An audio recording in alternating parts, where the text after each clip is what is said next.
ఈనాడు మీకు అరుణాచలం గురించి నేను కొన్ని మాటలు విజ్ఞాపన చేస్తాను అని చెప్పి ఉన్నాను.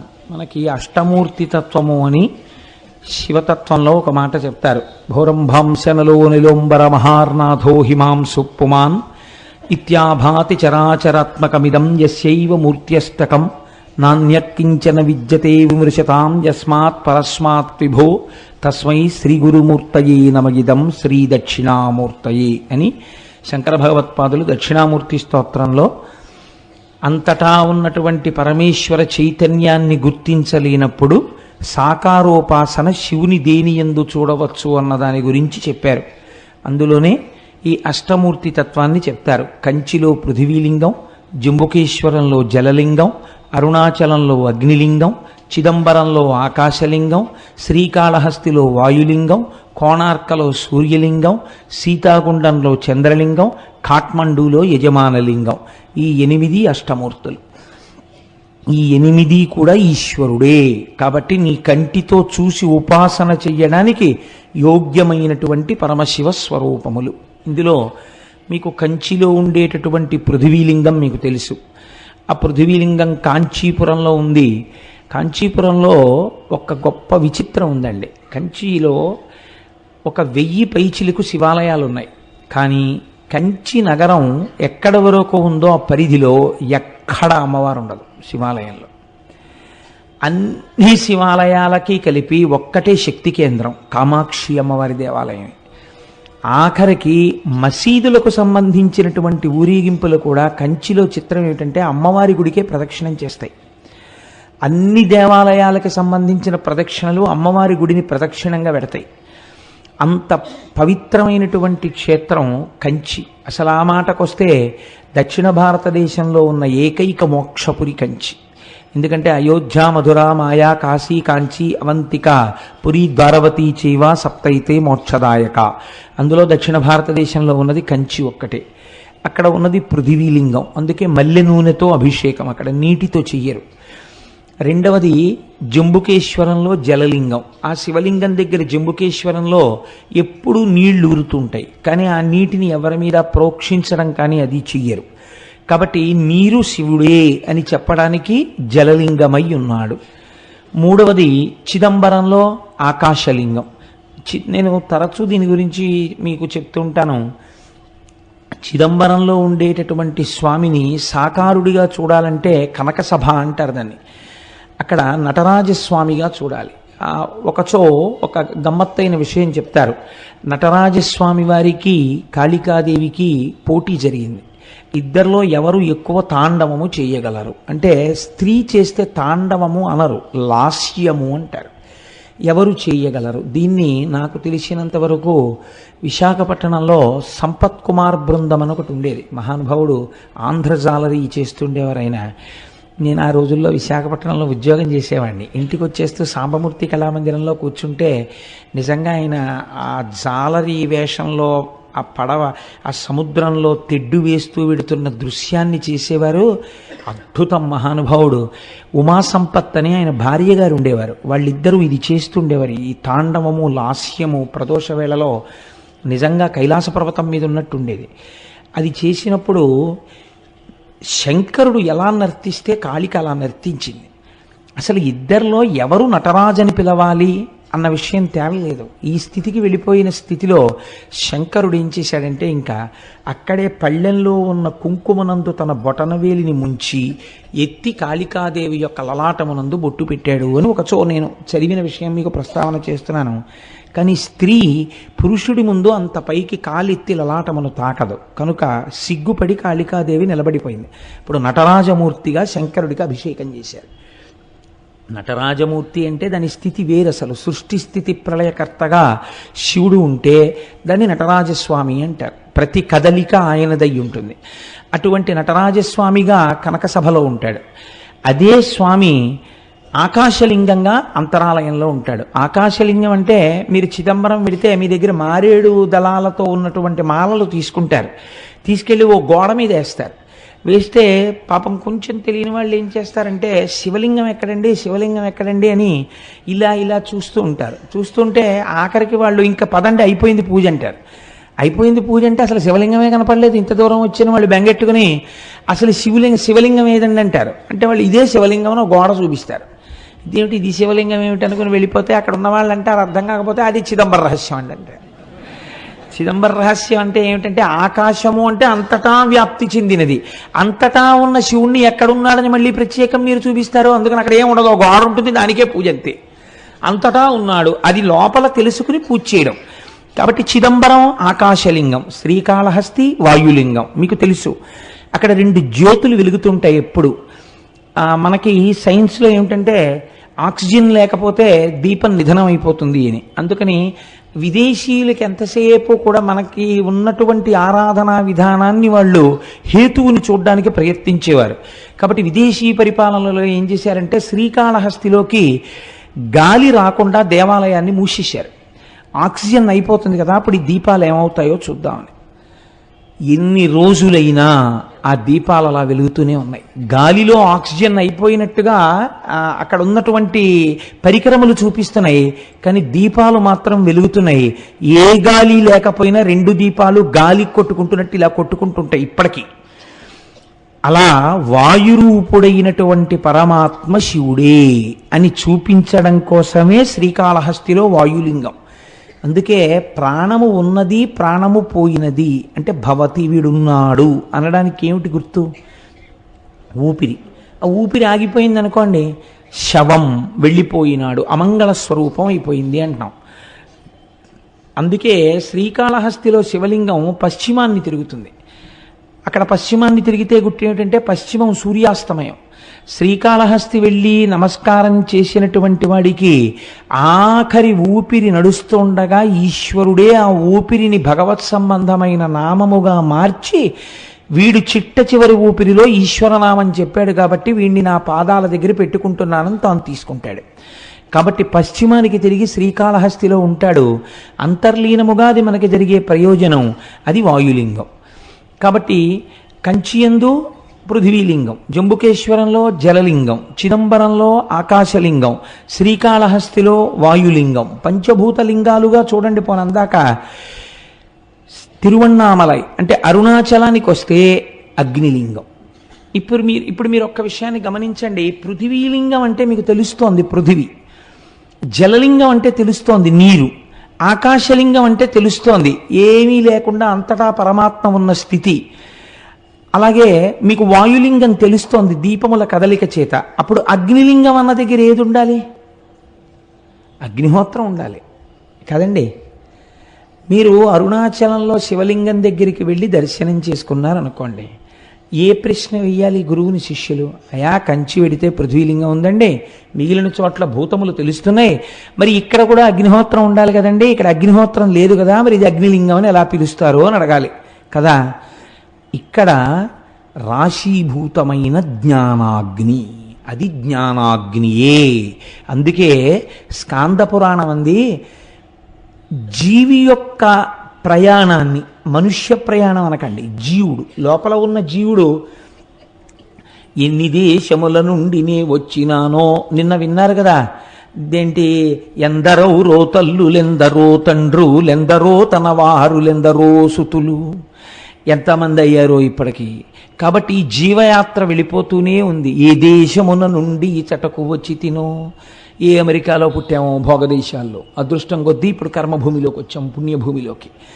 ఎక్కడి నుంచి ఇక్కడికి వచ్చానో, మళ్ళీ ఇచట నుండి నే పోదు ఏ దేశమునకు, మళ్ళీ ఎక్కడికి పోతాము. కాబట్టి జీవకోటి యాత్రలో ఒక అడ్డంగా గీత పెడతారట. ఏమా గీత అంటే అరుణాచల ప్రవేశమునకు పూర్వము, అరుణాచల ప్రవేశము తదనంతరము. అరుణాచలేశ్వరుడు దర్శనం పెట్టరు, మీరు జాగ్రత్తగా గుర్తుపెట్టుకోండి. అరుణాచల ప్రవేశమునకు పూర్వము, అసలు అరుణాచలంలోకి ప్రవేశించాడా ఇది చూస్తారు.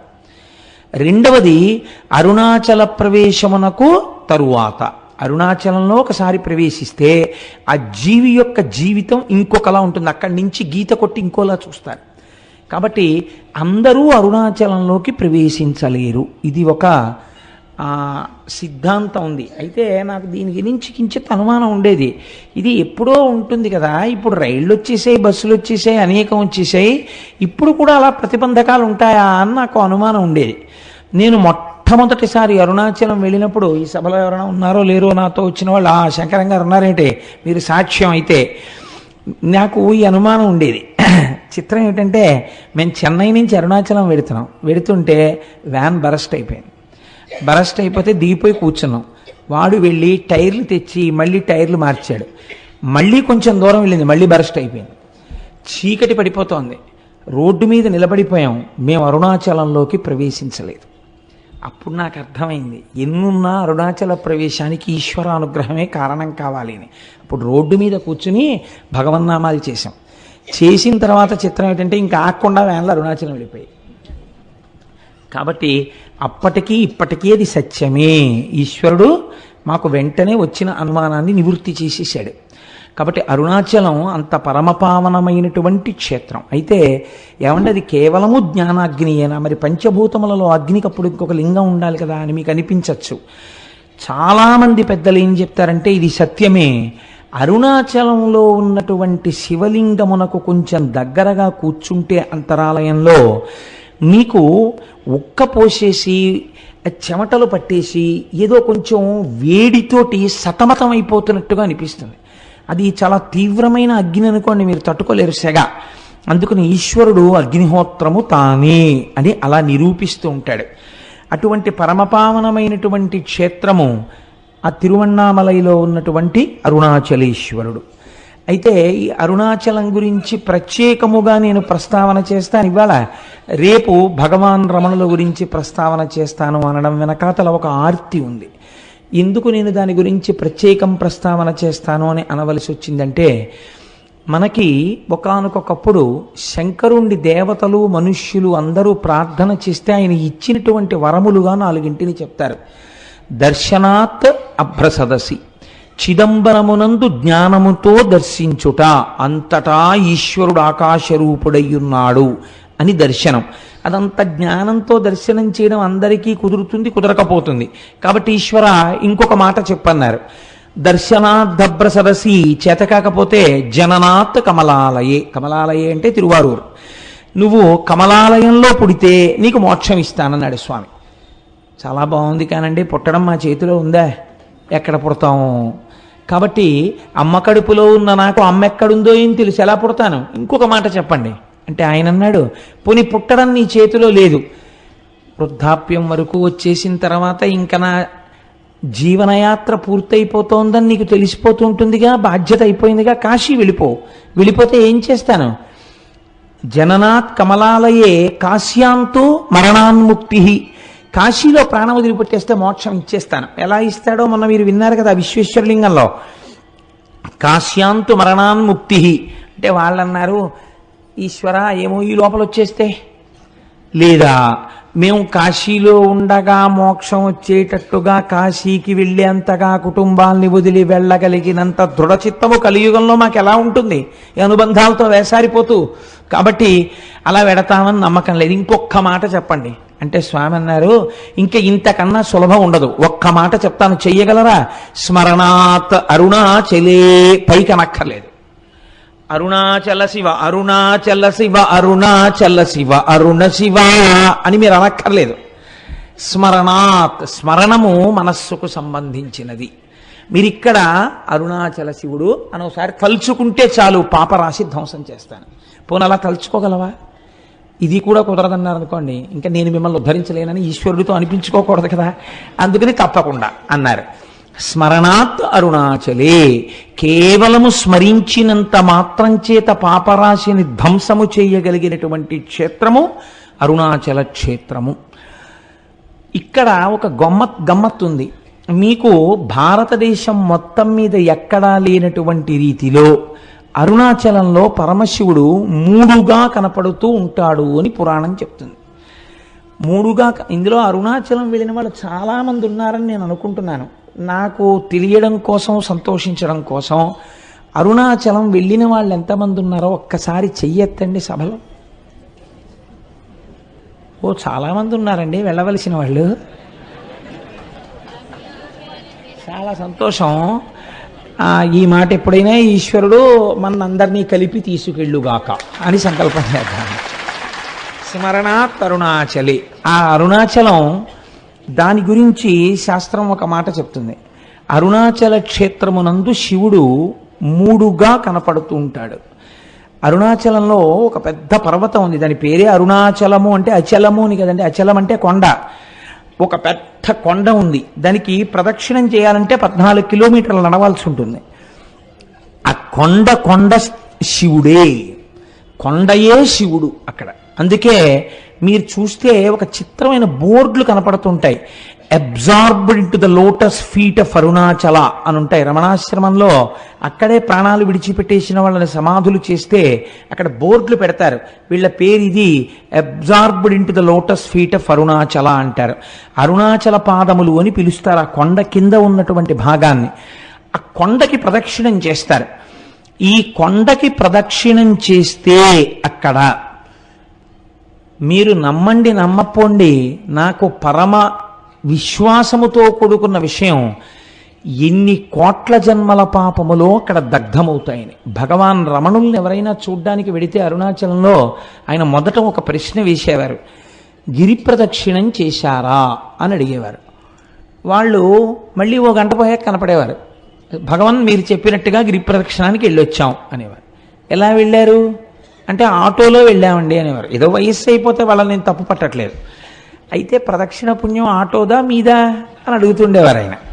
కాబట్టి ఆ గిరి ప్రదక్షిణం అనేటటువంటిది మనం ప్రయత్నపూర్వకంగా చెయ్యాలి. అక్కడ చిత్రం ఏమిటంటే, మీరు ప్రదక్షిణం ప్రారంభం చెయ్యగానే సాధారణంగా రమణాశ్రమం దగ్గర నమస్కారం చేసి కొంచెం 4 అడుగులు వెయ్యగానే ఒక వినాయకుడి గుడి ఉంటుంది, అక్కడ నమస్కారం చేసి అరుణాచలానికి ప్రదక్షిణానికి బయలుదేరుతారు. బయలుదేరినప్పుడు మొట్టమొదట దక్షిణ దిక్కున కనపడేటటువంటి లింగం యమలింగం. దక్షిణ దిక్కున మరి యమధర్మరాజు కదండి, అందుకని యమప్రసాదాత్ ఆయుర్వర్ధనమశ్నుతే అని చెప్తాం మనం ఆశీర్వచనంలో. దక్షిణ దిక్కున ఉన్నటువంటి యమధర్మరాజు గారి యొక్క అనుగ్రహము చేత నీకు ఆయువు వృద్ధి ఎగుగాక. మీరు ఒక్కటి గుర్తుపెట్టుకోండి, అరుణాచలానికి అరుణ పర్వతానికి మీరు ఎన్ని మాటలు ప్రదక్షిణం చేసినా ఒక్క పర్వతానికి ప్రదక్షిణము చేయరాదు. అరుణాచలం పర్వతం చుట్టూ ఉన్న అన్ని ఆలయములను దర్శనము చేస్తూనే ప్రదక్షిణం చెయ్యాలి తప్ప వాటిని విడిచిపెట్టి ప్రదక్షిణం చెయ్యకూడదు. అలా ఎందుకు చెయ్యకూడదో నేను ఈ మధ్య ఉపన్యాసంలో ఒక రోజున చెప్పాను, చర్విత చరణంగా మళ్ళీ చెప్పవలసిన అవసరం లేదు. అయితే ఈ దక్షిణ దిక్కున ఉన్నటువంటి యమలింగానికి అరుణాచలంలో ఒక ప్రత్యేకత ఉన్నది అంటారు. ఏమా ప్రత్యేకత అంటే, ఎముకలు విరిగిపోయినటువంటి వాళ్ళు, ఎముకలు అరిగి బాధపడుతున్న వాళ్ళు అరుణాచలంలో యమలింగ దర్శనం చేస్తే ఆ ఎముకలు చాలా తొందరగా అంటుకుంటాయి. చాలామందికి అలా జరిగాయి సంఘటనలు. మీరు దానికి సంబంధించినటువంటి విషయాల్ని పరిశీలన చేస్తే ఎన్ని సంఘటనలు, ఎన్ని సందర్భాలు ఉంటాయో ఎన్నని పురాణ ప్రవచనంలో తీసుకురాగలం. ఎంతమందికో అలా అంటుకున్న ఎముకలు. కాబట్టి యమలింగమునకు అటువంటి శక్తి ఉన్నది. అరుణాచలంలో మీరు ప్రదక్షిణం చేస్తున్నప్పుడు నైరుతి దిక్కుకి వెళ్ళేటప్పటికి నైరుతి లింగము అని ఒక లింగం ఉంటుంది. ఆ నైరుతి లింగము మీరు వెళ్ళినప్పుడు కొంచెం జాగ్రత్తగా చూడండి, అది రోడ్డు మీదకి కనపడదు, కాస్త లోపలకు ఉంటుంది. మీరు 4 అడుగులు వేసి లోపలికి వెళ్ళాలి. వెడితే ఆ నైరుతి లింగం గురించి పెద్దలు ఏం చెప్తారంటే, మనస్సు చాలా తొందరగా నిలకడని పొందగలిగినటువంటి పరమశక్తివంతమైన ప్రదేశము నైరుతి లింగము అని చెప్తారు. నైరుతి లింగం దగ్గర కూర్చుని కాసేపు ధ్యానం చేసుకోవడమో, నైరుతి లింగం దగ్గర కూర్చుని ఒక శ్లోకమో, ఒక పద్యమో, ఒక శివ సందర్భమో చెప్పుకోవాలి. నేను ఎప్పుడు అరుణాచలం వెళ్ళినా నాతో పాటు ఎవరో భక్తులు ఏదో పాపం వీడితో పెడితే ఏదో చెప్తాడని ఆశ, నాకేం తెలుసు కనుక వస్తూ ఉంటారు. వస్తే తప్పకుండా నైరుతి లింగం దగ్గర కూర్చుని ఏదో ఒకటి చెప్పి బయలుదేరుతుంటాం. మొన్న వెళ్ళినప్పుడు కూడా మేము అలాగే చేసాం ప్రదక్షిణం. కాబట్టి ఆ నైరుతి లింగం దగ్గరే కావ్యకంఠ గణపతి ముని తపస్సు చేశారు. తపస్సు చేసినప్పుడు ఒక ఆశ్చర్యకరమైన సంఘటన జరిగింది. వారు తపస్సుకు కూర్చునే ముందు వారు ఒక నిర్ణయం తీసుకుని నైరుతి లింగానికి చెప్పారు, ఈశ్వర, నా తపస్సు సిద్ధించే వరకు నేను ఈ ప్రదేశమును విడిచిపెట్టి వెళ్ళను అని. ఒక చిన్న గదిలా ఉంటుంది ఆ లింగానికి ముందు, అందులో ఒక గుడ్డల మూట ఒకటి ఉండేది. ఆయన ఆ గదిలో కూర్చుని రాత్రి 11:30, 12 వరకు తపస్సు చేసేవారు. చేసి ఒక్క గ్లాసుడు పాలు అక్కడ ఎవరైనా పెడితే ఆ పాలు తాగి పడుకునేవారు అక్కడే. మళ్ళీ తెల్లవారకట్ట లేచి ఆ బాహ్యాంతర శౌచములు సిద్ధింప చేసుకుని మళ్ళీ తపస్సు కూర్చునేవారు. కావ్యకంఠులు అలా తపస్సు చేస్తుండగా ఒక ఆశ్చర్యకరమైన సంఘటన జరిగింది. అరుణాచలేశ్వరుడి యొక్క రథం అరుణగిరికి ప్రదక్షిణంగా వెడుతోంది, దేవాలయానికి ప్రదక్షిణంగా వెడుతోంది. వెడుతున్నప్పుడు ఒక అన్న సంతర్పణ చేసేటటువంటి ఒక సత్రవుకి, ఒక వేద పాఠశాలకి మధ్యలో పరమ నునుపైన నేల మీద ఆ రథం ఆగిపోయింది. అలా 9 రోజులు వెళ్ళాలి ఆ రథం. అది 6వ రోజున ఆగిపోయింది. ఆగిపోతే రాత్రి 12 గంటల వరకు తోశారు. తిరువణ్ణామలైలో ఉన్న జనాభా అందరూ పట్టుకులాగారు రథాన్ని. అంగుళం కూడా రథం కదలలేదు. ఏం చెయ్యాలో అర్థం కాలేదు. లాగి లాగి లాగి లాగి అర్చకులు కూడా విసిగిపోయి ఎన్ని క్షమార్పణలు చెప్పాలో అన్ని చెప్పారు. కదల్లా రథం. రథం మీద మూర్తులను అలాగే వదిలిపెట్టేసి ఒక 10 మందిని కాపలా పెట్టి, రేపటి రోజు ఉదయం వచ్చి మళ్ళీ రథం లాగుతాం స్వామి, మమ్మల్ని మన్నించు అని చెప్పి ఎవరిళ్ళక వాళ్ళు వెళ్ళిపోయారు అర్చకులు కూడా. ఇది యథార్థముగా కావ్యకంఠ గణపతి ముని అంటే ఈ మధ్య వారి జీవితంలో జరిగిన సంఘటన. రాత్రి 12 గంటలకి కావ్యకంఠ గణపతి ముని పడుకున్నారు. పడుకుంటే అరుణాచలేశ్వరుడికి అర్చకత్వం చేసే ప్రధాన అర్చకుడు ఆయనకి స్వప్నంలో దర్శనమిచ్చాడు. ఇచ్చి ఈశ్వరాజ్ఞ చేత రథం ఆగిపోయింది, ఈశ్వరుడు ఏం కోరుకుంటున్నాడంటే మీ యొక్క తపస్సుని లోకమునకు తెలియచెయ్యాలనుకుంటున్నాడు, మీ వాక్కు యొక్క ప్రామాణ్యము తెలియచెయ్యాలనుకుంటున్నాడు. అది అసలు రహస్యం. కనుక మీరు వచ్చి చెయ్యేస్తే తప్ప అరుణాచలేశ్వరుడి రథము నడవదు. కాబట్టి ఉత్తర క్షణం మీరు గుడి విడిచిపెట్టి రండి అని వినపడింది. వినపడితే ఆయన గభాలన లేచి, ఇది స్వప్నంలా అనిపించట్లేదు, యథార్థంగా జరిగినట్టుందని చూస్తే చిమ్మ చీకటి. ఏం చెయ్యాలి అని ఆలోచించి ఇది నిజమేనా అని ఆయన ఆలోచిస్తున్నారు. 2 చెవులలోకి మాటలు వినపడ్డాయి, ఇది యథార్థము, నువ్వు వెంటనే బయలుదేరి రథం దగ్గరికి వెళ్ళు అని. ఆయన వెంటనే గుడి తలుపులు వెయ్యడం కూడా మరిచిపోయి, రాత్రిళ్ళు తలుపులు వేస్తారు కానీ మీకు శివలింగ దర్శనం అవుతూ ఉంటుంది అరుణాచలంలో, తలుపులు దగ్గరకి వేసి ఆయన గబగబా ఆ తేరు ఆగిపోయిన ప్రదేశానికి వెళ్ళారు. వెడితే రథం అక్కడ నిలబడిపోయింది, చుట్టూ 10 మంది ఉన్నారు. వెంటనే ఈయన స్వామికి సాష్టాంగ నమస్కారం చేసి, ఈశ్వరా మీరు నన్ను అనుగ్రహించారు, కానీ ఇప్పుడు 10 మంది కాపలాదారులు మాత్రమే ఉన్నారు. ఇప్పుడు ఒకవేళ రథం కదిలినా ఆలయం లోపలికి వెళ్ళడం కష్టం. రేపు తెల్లవారుజామున నేను వచ్చి రథాన్ని మీద చెయ్యి వేస్తాను, కదిపేది మీరే, నా శక్తి కాదు, నన్ను అనుగ్రహిస్తారు అని చెప్పి మళ్ళీ వెళ్ళిపోయారు గుడికి. పడుకున్నారు. రోజు తెల్లవారకట్ట 4ంటికి తెలివచ్చేది. ఆయనకు ఆ రోజున మరునాడు ఉదయం 9 గంటలకి తెలివచ్చింది. అప్పటికి తెల్లవారకట్ట వచ్చేసి అక్కడ ఉన్న వాళ్ళందరూ ఈ రథాన్ని లాగేటటువంటి ప్రయత్నం చేస్తున్నారు, కదలటం లేదు. 12 అయ్యేటప్పటికి ఎట్టి పరిస్థితులలోనూ గుడి లోపలికి వెళ్ళిపోవాలి. వెళ్ళిపోయి మహానైవేద్యమై మళ్ళీ మరునాటి పరిక్రమణం మొదలైపోవాలి. అలా వెళ్ళకపోతే భారీ ఎత్తున ప్రాయశ్చిత్తాలు చెయ్యాలి. ఆలయంలో ఉన్నటువంటి అధికారుల నుంచి అర్చకుల వరకు గడగడ వణికిపోతున్నారు. ఇలా వణికిపోతున్న సమయంలో గబగబా సంధ్యావందనాదులు పూర్తి చేసుకుని కావ్యకంఠ గణపతి ముని తనకున్న బట్టల మూటోటి పట్టుకుని వెళ్ళి వేద పాఠశాలలో దాన్ని అప్పజెప్పి ఆ రథం దగ్గరికి వెళ్ళి, అయ్యా నాకు చోటివ్వండి, ఈశ్వరుడు పిలిస్తే వచ్చాను అనేటప్పటికి అందరూ ఆయనకి చోటు ఇచ్చారు. ఆయన 2 మోకుల మధ్యలోకి వెళ్ళి సాష్టాంగ నమస్కారం చేసి, అరుణాచలేశ్వర నువ్వు పిలిస్తే నేను వచ్చాను, నువ్వు చెప్పిన మాట నిలబెట్టు అని కుడి చెయ్యి వేసి, ఇలా ఉంటారు కావ్యకంఠ గణపతి ముని, కుడి చెయ్యి వేసి ఇలా అన్నారు. అంతే. చాలా మంది కలిపి తేలిక వాహనాన్ని లాగేస్తే ఒక్కసారి ఎలా దూకుతుందో, అలవాట్లేనివాడు ఫస్ట్ గేర్ వేసేసి యాక్సిలేటర్ వదిలేస్తే బండి ఎలా దూకుతుందో అలా ఒక దూకింది అరుణాచలం రథం. దూకి గుళ్ళోకి వెళ్ళిపోయింది. వెంటనే ఎవరు రాయి బక్కబాపడు, ఎవరింతటి మహాత్ముడు, ఈయన్ని ఎలాగైనా పట్టుకోవాలనుకుని చూశారు. చిత్రం ఏమిటంటే మహాత్ములైనటువంటి వారు గుర్తింపుల కోసం వెంపర్లాడరు. వాళ్ళు చూసేటప్పటికే సందులు గొంతుల్లో పడైన వెళ్ళిపోయారు. ఎవ్వరికీ కనపడలేదు. అరుణాచలేశ్వరుడు కావ్యకంఠ గణపతి ముని యొక్క తపస్సుకి తొందరగా పలికినటువంటి ప్రదేశం నైరుతిలింగ స్థానం. కాబట్టి ఆ నైరుతి లింగం దగ్గరికి వెళ్ళినప్పుడు మనం ప్రత్యేకించి అరుణాచలేశ్వర నీ అనుగ్రహాన్ని మా యందు ప్రసరించు అని మనం చక్కగా అక్కడ నమస్కారం చేసుకోవాలి. అరుణగిరికి తప్పకుండా ప్రదక్షిణం చెయ్యండి అని అనడం వెనకాతల ఒక కారణం ఉంది. మీరు వెళ్ళేటప్పుడు అన్ని దిక్కుల యందు మీకు ఆ ఆలయాలు కనపడతాయి. చంద్రలింగం, సూర్యలింగం, ఉత్తరాన కుబేరలింగం, ఈశాన్యంలో లింగం, ఆగ్నేయంలో లింగం, అన్ని శివాలయాలు ఉంటాయి. ఉత్తరలింగాన్ని కుబేరలింగం అని పిలుస్తారు. ఉత్తరలింగం దగ్గరికి వెళ్ళి మీరు ప్రార్థన చేశారనుకోండి, ఐశ్వర్య సంపత్తి కలుగుతుంది. మీరు చూడండి, సాధారణంగా మనకి ఆశీర్వచనం చేస్తారు. మీరు ఏదైనా ఒక పెద్ద పూజ కానీ, ఇష్టి కానీ, వ్రతం కానీ పూర్తి చేశారనుకోండి, ఆశీర్వచనం చేసేటప్పుడు ఒక మాట చెప్తారు. ఏదో నైరుతి దిగ్భాగే వరుణో దేవత వరుణ ప్రసాదాత్ పుత్రపౌత్రాభివర్ధనమశ్నుతే. ఆ నైరుతి దిక్కున ఉన్నటువంటి ఏదో పశ్చిమ దిగ్భాగే, పశ్చిమ దిక్కున ఉన్నవాడు వరుణుడు. ఆ వరుణుని యొక్క అనుగ్రహము చేత ఈయనకి పుత్రపౌత్రాభివృద్ధి కలుగుగాక అని.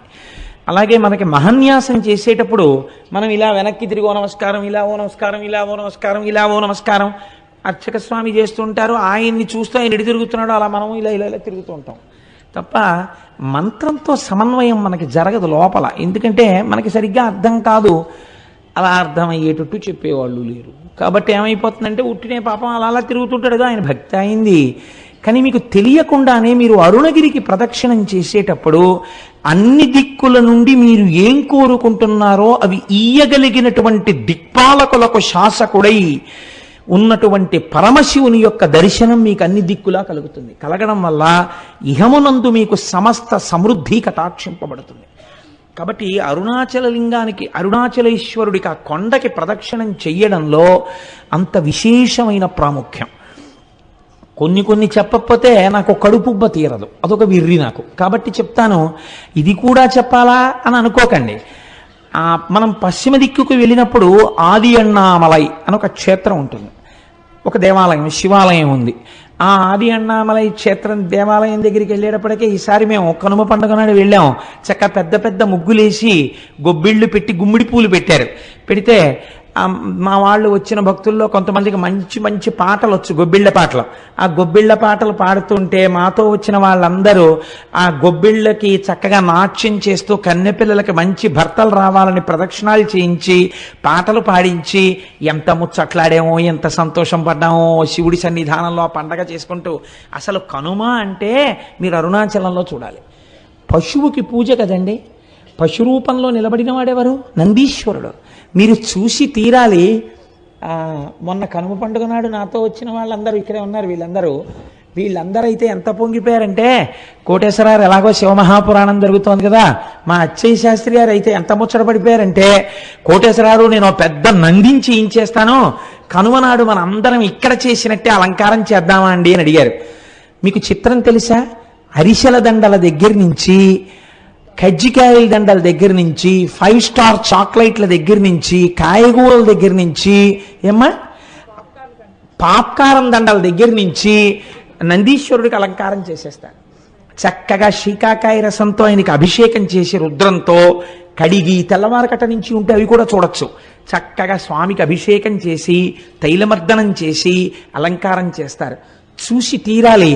ఏమో ఈశ్వరుడు అనుగ్రహిస్తే సర్వసమర్థులైన వాళ్ళు గోపాలకృష్ణ గారు, దొరగారు, ఇలాంటి వాళ్ళు అందరూ ఉన్నారు కాబట్టి ఇక్కడ నానాజీ గారును నందికేశ్వర చరిత్ర చెప్పినప్పుడు నందీశ్వరుణ్ణి అలా అలంకరించే ప్రయత్నం చేద్దాం ఒకసారి. ఇక్కడ మేము ఒక్కళ్ళమే అనుభవించడమే, మీరు కూడా అలా నందీశ్వరుణ్ణి ఎలా అలంకారం చేస్తారో చూద్దురు. కానీ అక్కడ చూడగానే ఆ రోజున నాతో పాటు ఉన్న వాళ్ళందరూ రిజర్వ్ చేసేసుకున్నారు. జంతికల దండలు మావంటే, చెకోడీల దండలు మావంటే, కజ్జికాయల దండలు మావంటే వాళ్ళు చూశారు కాబట్టి వాళ్ళు అవన్నీ రిజర్వ్ చేసుకున్నారు కూడా.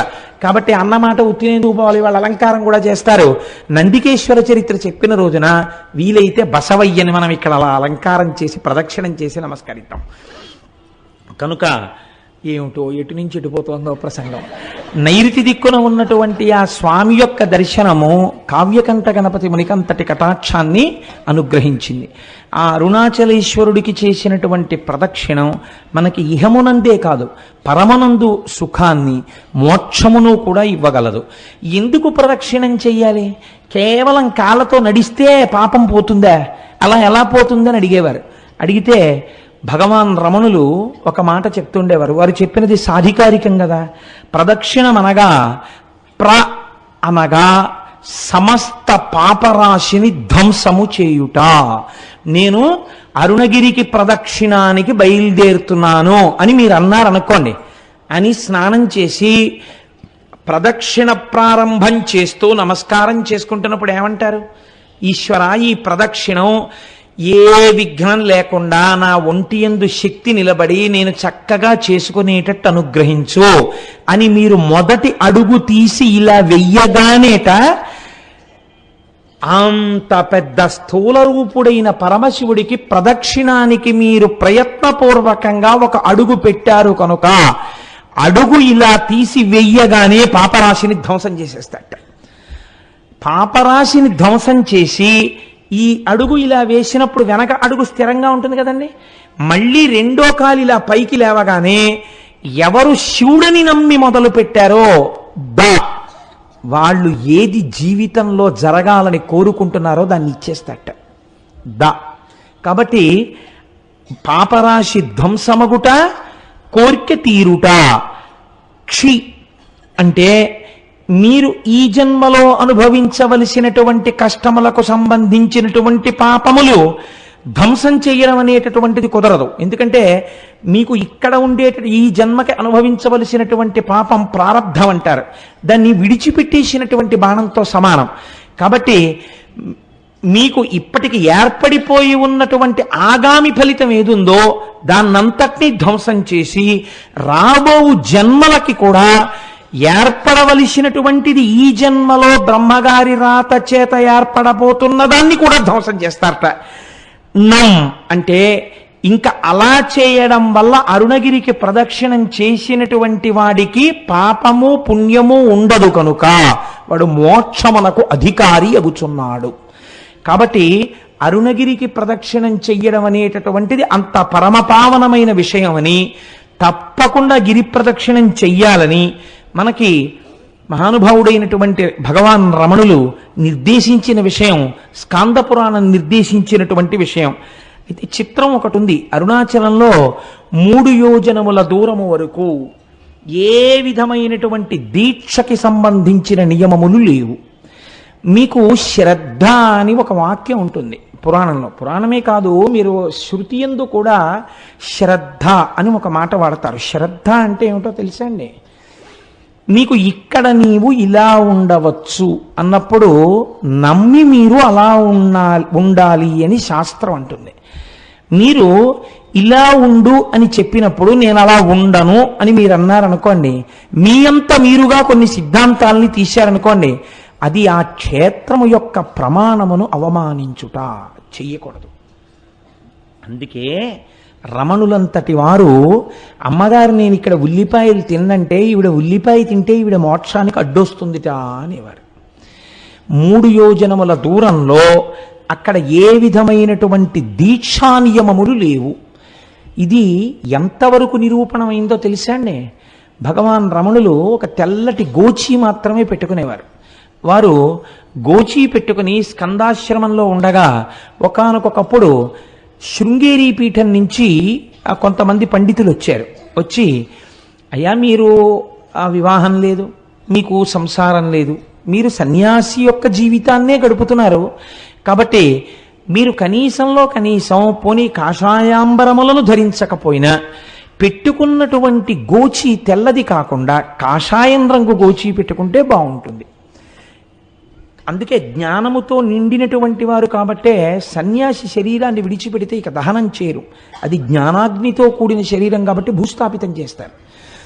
కాబట్టి ఇప్పుడు మీరు కాషాయముతో ఉన్న గోచి పెట్టుకోండి అని అడిగారు. అడిగితే భగవాన్ నవ్వి అన్నారు, అలా కాదు, ఈ అరుణాచలం కొండకి 3 యోజనముల వరకు ఏ దీక్షకు సంబంధించిన నియమము లేదు, కాబట్టి తెల్లటి గోచి పెట్టుకున్నా దోషం లేదు అన్నారు. అంటే వాళ్ళు అన్నారు, మీరు అలా కాదు, కొంచెం ఆలోచించండి, మీరు నడుపుతున్న జీవితానికి తెల్లటి గోచి పెట్టుకోవడం అంత బాగులేదు, కాషాయం గోచి పెట్టుకుంటే బాగుంటుంది అని వారు భోజనానికి కిందకి దిగి వెళ్ళిపోయారు.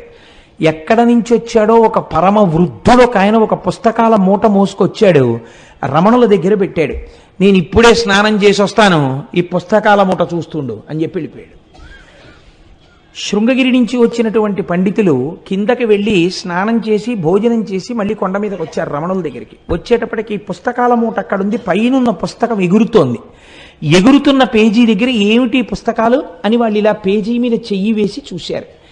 చూస్తే దాని అనువాద పద్యాన్ని మీకు నేను వినిపిస్తున్నాను. అందులో ఉంది, యోజనంబులు మూడయ్యొప్పు నిచట వాసమొనరించు వారగు వరనరులకు ఉండకుందను దీక్షాదులొకటి అయిన ఆశరహిత మత్సాయుజ్య ప్రాప్తి సిద్ధ ఈశుడగు నాయాజ్ఞచే నెలమిమీరా.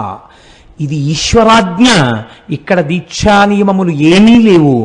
ఇక్కడ కొండకి 3 యోజనముల పరిధిలో ఎటువంటి దీక్షలో లేకపోయినా ఈ కొండ యొక్క అగ్ని ప్రసరణము చేత వారు మోక్షమునకు అధికారులగుచున్నారు. కాబట్టి వాళ్ళది చూసి తెల్లబోయి, ఇప్పటికిప్పుడు ఈ పుస్తకం ఎక్కడి నుంచి వచ్చిందంటే రమణులు అన్నారు, ఏమో ఎవరో వృద్ధులు తెచ్చి అక్కడ పెట్టారు, వారు మీలాగే స్నానం చేసి వస్తానని వెళ్ళారన్నారు. ఆ వృద్ధుడు తిరిగి రాలేదు. కానీ ఈ పద్యాన్ని చూసినటువంటి పెద్దలు మాత్రం రమణులు తెల్లటి గోచి పెట్టుకోవడం వెనకాతల పరమసత్యం ఉంది అని తిరిగి వెళ్ళిపోయారు. అలా నిరూపించినటువంటిది ఆ అరుణగిరికి ఉన్నటువంటి గొప్పతనాన్ని నిరూపించిన సంఘటన అక్కడ జరిగింది. మీరు అరుణాచల క్షేత్రంలో స్వామి దర్శనానికి వెడితే సాధారణంగా తూర్పు గోపురంలోంచి ప్రవేశిస్తాం. తూర్పు గోపురాన్ని శ్రీకృష్ణదేవరాయలు నిర్మాణం చేశారు. మనకి ఎక్కడికి వెళ్ళండి శ్రీకృష్ణదేవరాయల యొక్క ప్రమేయం లేనటువంటి క్షేత్రం ఉండదు. మీరు తెలిసి కానీ తెలియక కానీ వెడితే, మనకి నేను మొన్న గుంటూరు ప్రసంగాలకు వెళ్ళినప్పుడు వారు నన్ను ఒక క్షేత్రానికి తీసుకెళ్లారు. అది గుడికి అన్ని మూలలా సుబ్రహ్మణ్యుడు ఉన్నాడు. నేను చాలా ఆశ్చర్యపోయాను. కృష్ణదేవరాయల వారు అక్కడికి వచ్చి పూజ చేసి వెళ్ళిన తర్వాత ఆయనకి కొడుకు పుట్టాడు, భార్య గర్భిణి అయింది అని తెలిసి ఆయన క్షేత్రానికి గోపురాలు అవి కట్టారు. అలాగే ఆ మహానుభావుడు ఆయన తూర్పున గోపురాన్ని కట్టారు. దక్షిణ భారతదేశంలో ఉన్నటువంటి అన్ని దేవాలయాల గోపురాల కన్నా తలెత్తి చూసే గోపురాల్లో అదొకటి అని పెద్దలు చెప్తారు. అంత పెద్ద గోపురం కనపడుతుంటుంది.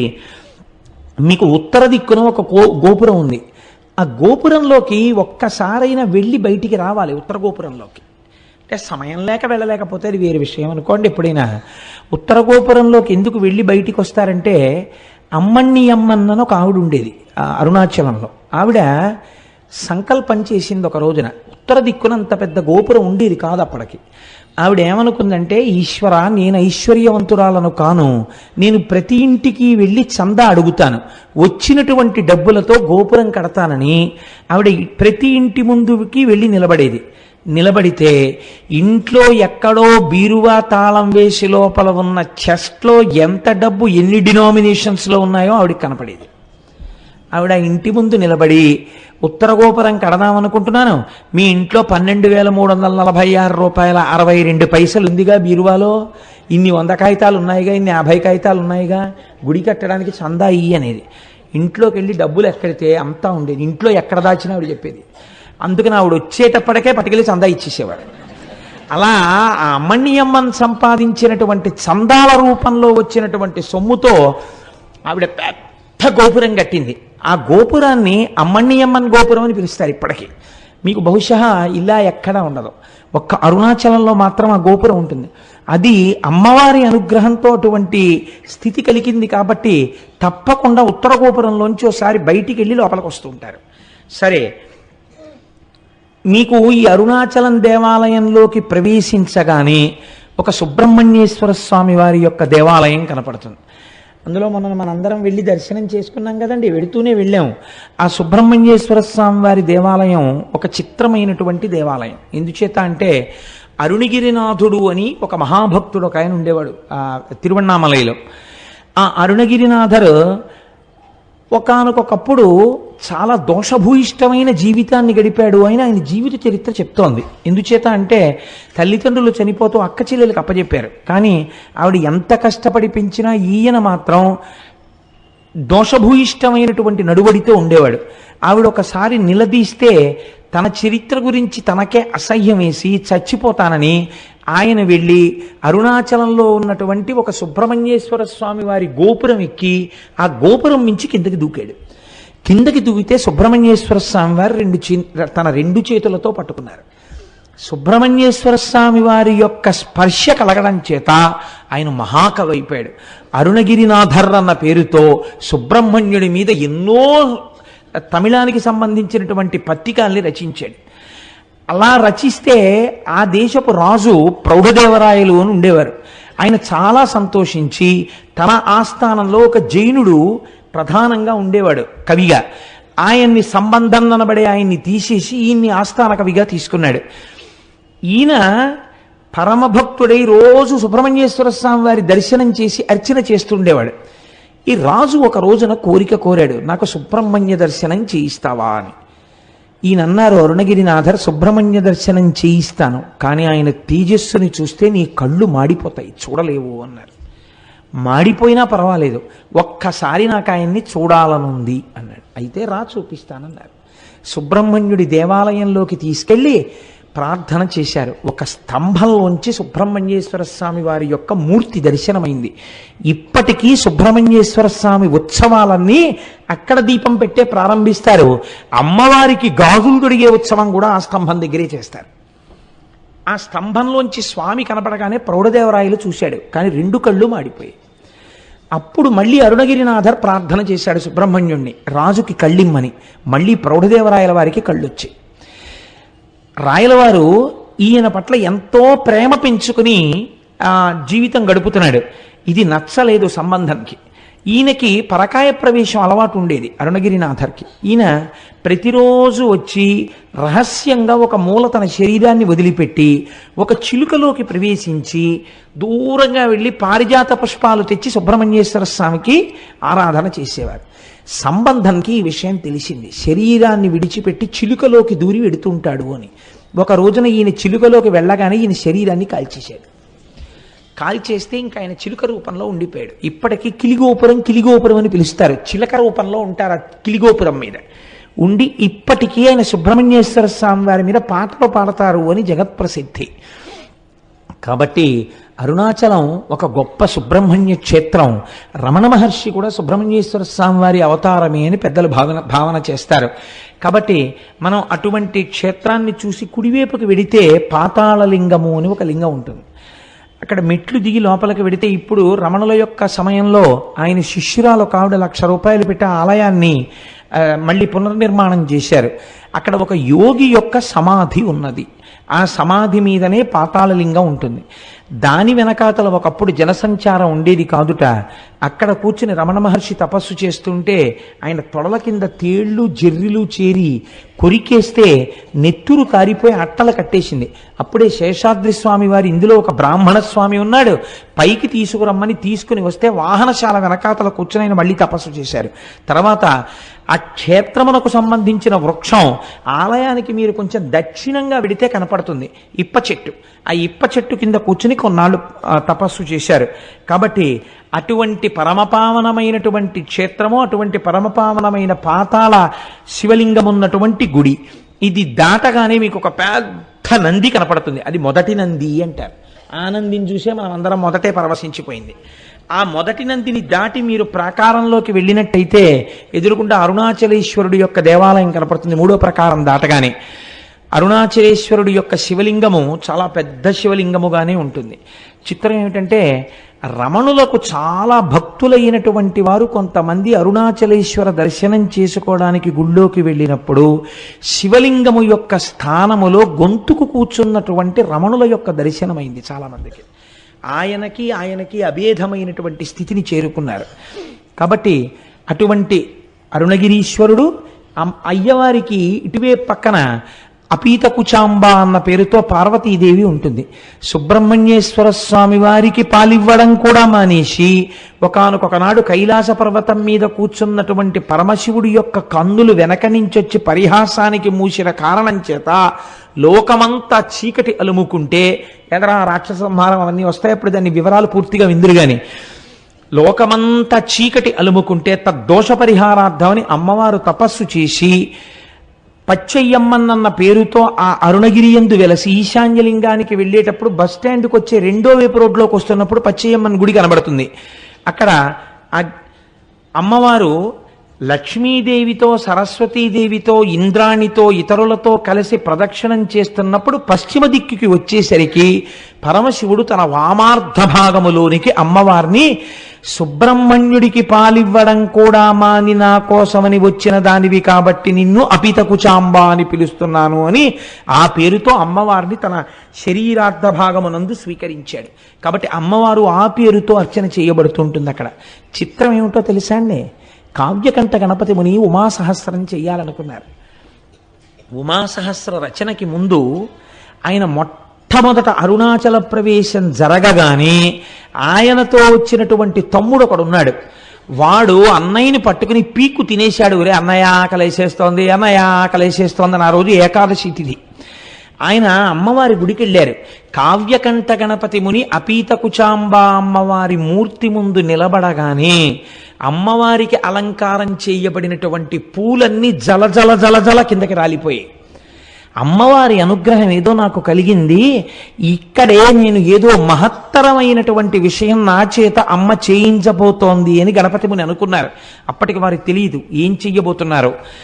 ఆ తరువాతనే వారు అరుణాచలం గుడిని దర్శనం చేసుకుని బయటికి వెడితే చీకటి పడిపోయింది.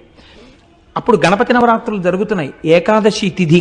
ఆయన బ్రాహ్మణ వీధిలోకి వెళ్ళి, అమ్మా తమ్ముడు ఆకలితో ఉన్నాడు, ఏ ఇంటిలోనైనా ఇంత అన్నం పెట్టండి అమ్మా ఆకలేస్తోందని అడిగితే ఏ ఇంటిలోనూ అన్నం లేదు. ఆఖరికి పోని సద్దన్నం ఉన్నా పెట్టండి అమ్మా అని అడిగారు. ఆయన సద్దన్నం కూడా లేదు అన్నారు. ఇదేమిటి ఇలా తయారైంది అనుకుంటూ ఆయన బాధతో నడుస్తున్నారు, ఏదో శ్లోకం పైకి చదువుకుంటూ.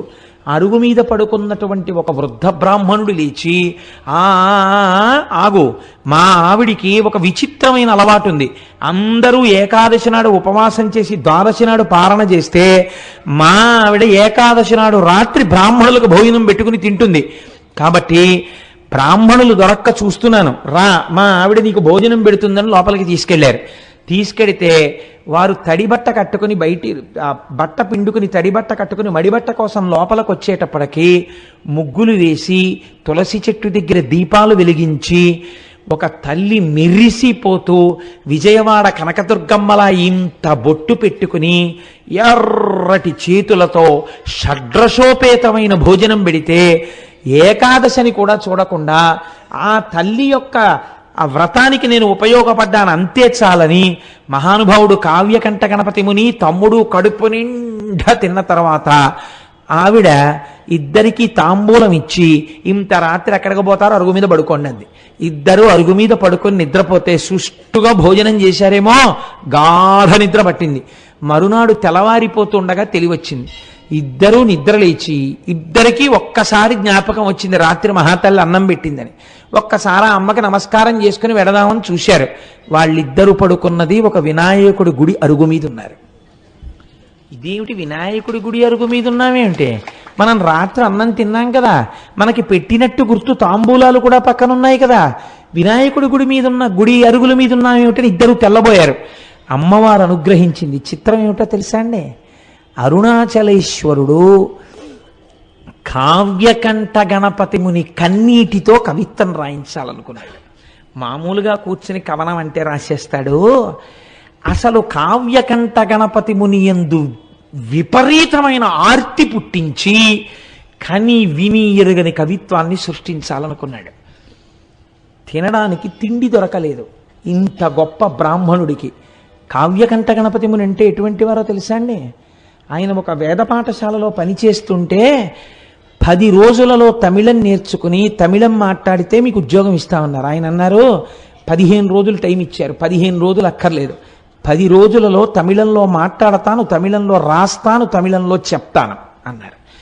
10 రోజులైన తర్వాత ఆయన మాట్లాడిన తమిళానికి ఆయన రాసిన తమిళానికి ప్రధానోపాధ్యాయులు ఆశ్చర్యపోయారు. ఇలాంటి తమిళం మనకి ఎవరికీ రాదని.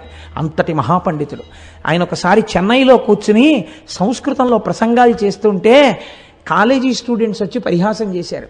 ఈ వెర్రి బ్రాహ్మడికి ఏం తెలుసు, సంస్కృతంలో మాట్లాడతాడు, షేక్స్పియర్ డ్రామాస్ ఎలా ఉంటాయో ఈయనకి ఏం తెలుసు, మ్యాక్బత్ నాటకం ఈయన ఎలా ఉంటుందో అని. అంటే ఆయన అన్నారు, ఈ మాటలు చెప్పిన పిల్లవాడిని వేదిక మీదకి పిలుస్తున్నానన్నారు. వచ్చి కూర్చో, మ్యాక్బత్ నాటకం చాలా గొప్పదంటున్నావు కదా, షేక్స్పియర్ ఎంత అందమైన ఇంగ్లీష్లో చెప్పాడని నువ్వు అనుకుంటున్నావో ఆ పొయిట్రీ నువ్వు చదువు. ఈయనకు వచ్చా అంత ఇంగ్లీషు, నువ్వు చదువు. అంతకన్నా అందమైన సంస్కృతంలో అది మాట్లాడుతున్నప్పుడు వినేవాళ్ళకి అర్థం కాకపోయినా ఎంత అందంగా ఉంటుందని నువ్వు అంటున్నావో అంతకన్నా అందంగా నేను అదే భావాన్ని సంస్కృతంలో మ్యాక్బత్ నాటకాన్ని చెప్తానన్నారు. తెల్లబోయారు వాళ్ళు, ఎలా చెప్తారీనా అని. ఆ పిల్లవాడు వచ్చి వేదిక మీద కూర్చుని మ్యాక్బత్ నాటకాన్ని ఇంగ్లీష్లో చెప్పాడు. ఇంగ్లీష్లో ఆయన చెప్తుంటే యథాతథంగా అలా వినేసి ఒక చాప్టర్ అయిపోయిన తర్వాత ఆయనకి ఎలా అర్థమయ్యేదో సరస్వతీ కటాక్షం, సంస్కృత భాషలో మ్యాక్బత్ చెప్తుంటే ఆంగ్ల పండితులు కూడా తెల్లబోయారు, అయ్య బాబోయ్ సంస్కృతంలో మ్యాక్బత్ ఇంత అందంగా ఉంటుందా అని. అది కావ్యకంఠ గణపతి అంటే. ఆయన సామాన్యుడు కాడు, సాక్షాత్ వారణాసిలో డుంఠి గణపతి అనుగ్రహం చేత పుట్టినవాడు. వారి చేత అద్భుతమైన కవిత్వం చెప్పించాలనుకున్నారు అరుణాచలేశ్వరుడు. ఎక్కడికి వెళ్ళినా అన్నం పుట్టలేదు. ఆఖరికి ఇళ్ళకెళ్ళి వారాలు అడిగారు, పోని వారానికి ఒక్కరోజు మీ ఇంటికి వస్తాం భోజనం పెడతారా అని. వారానికి 4 రోజులు దొరికాయి, అది కూడా రోజు విడిచి రోజు రాత్రిళ్ళు భోజనం దొరకలేదు. తమ్ముడు ఆకలో ఆకలో అని ఏడుపు. అరటిపళ్ళు కొనుక్కోరా అని డబ్బివ్వడానికి కానీ లేదు ఆయన దగ్గరే.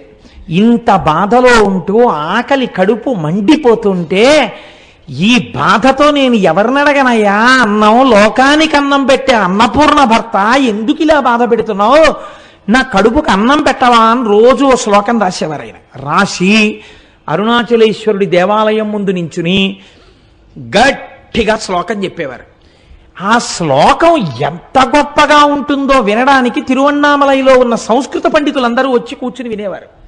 విని అబ్బాయి ఎలా చెప్తున్నాడు రా ఇలాంటి కవిత్వం అనేవారు. చిత్రం ఏమిటో తెలుసా అండి, ఎవ్వరూ ఈ పూట మా ఇంటికి భోజనానికి రమ్మని పిలిచేవారు కాదు, ఉత్తరీయాలు దులుపుకుని వెళ్ళిపోయేవారు. ఈశ్వరాజ్ఞ. వాళ్ళకి అటువంటి మనసు లేక కాదు, అలాంటి మనసు పుట్టకుండా చేశాడు శంకరుడు. అలా తప్పిస్తే తప్ప అటువంటి కవిత్వం రాదని హరస్తుతి అని పేరు పెట్టారు ఆయన. పెట్టి శరన్నవరాత్రులు అయ్యాక మొదలుపెట్టారు.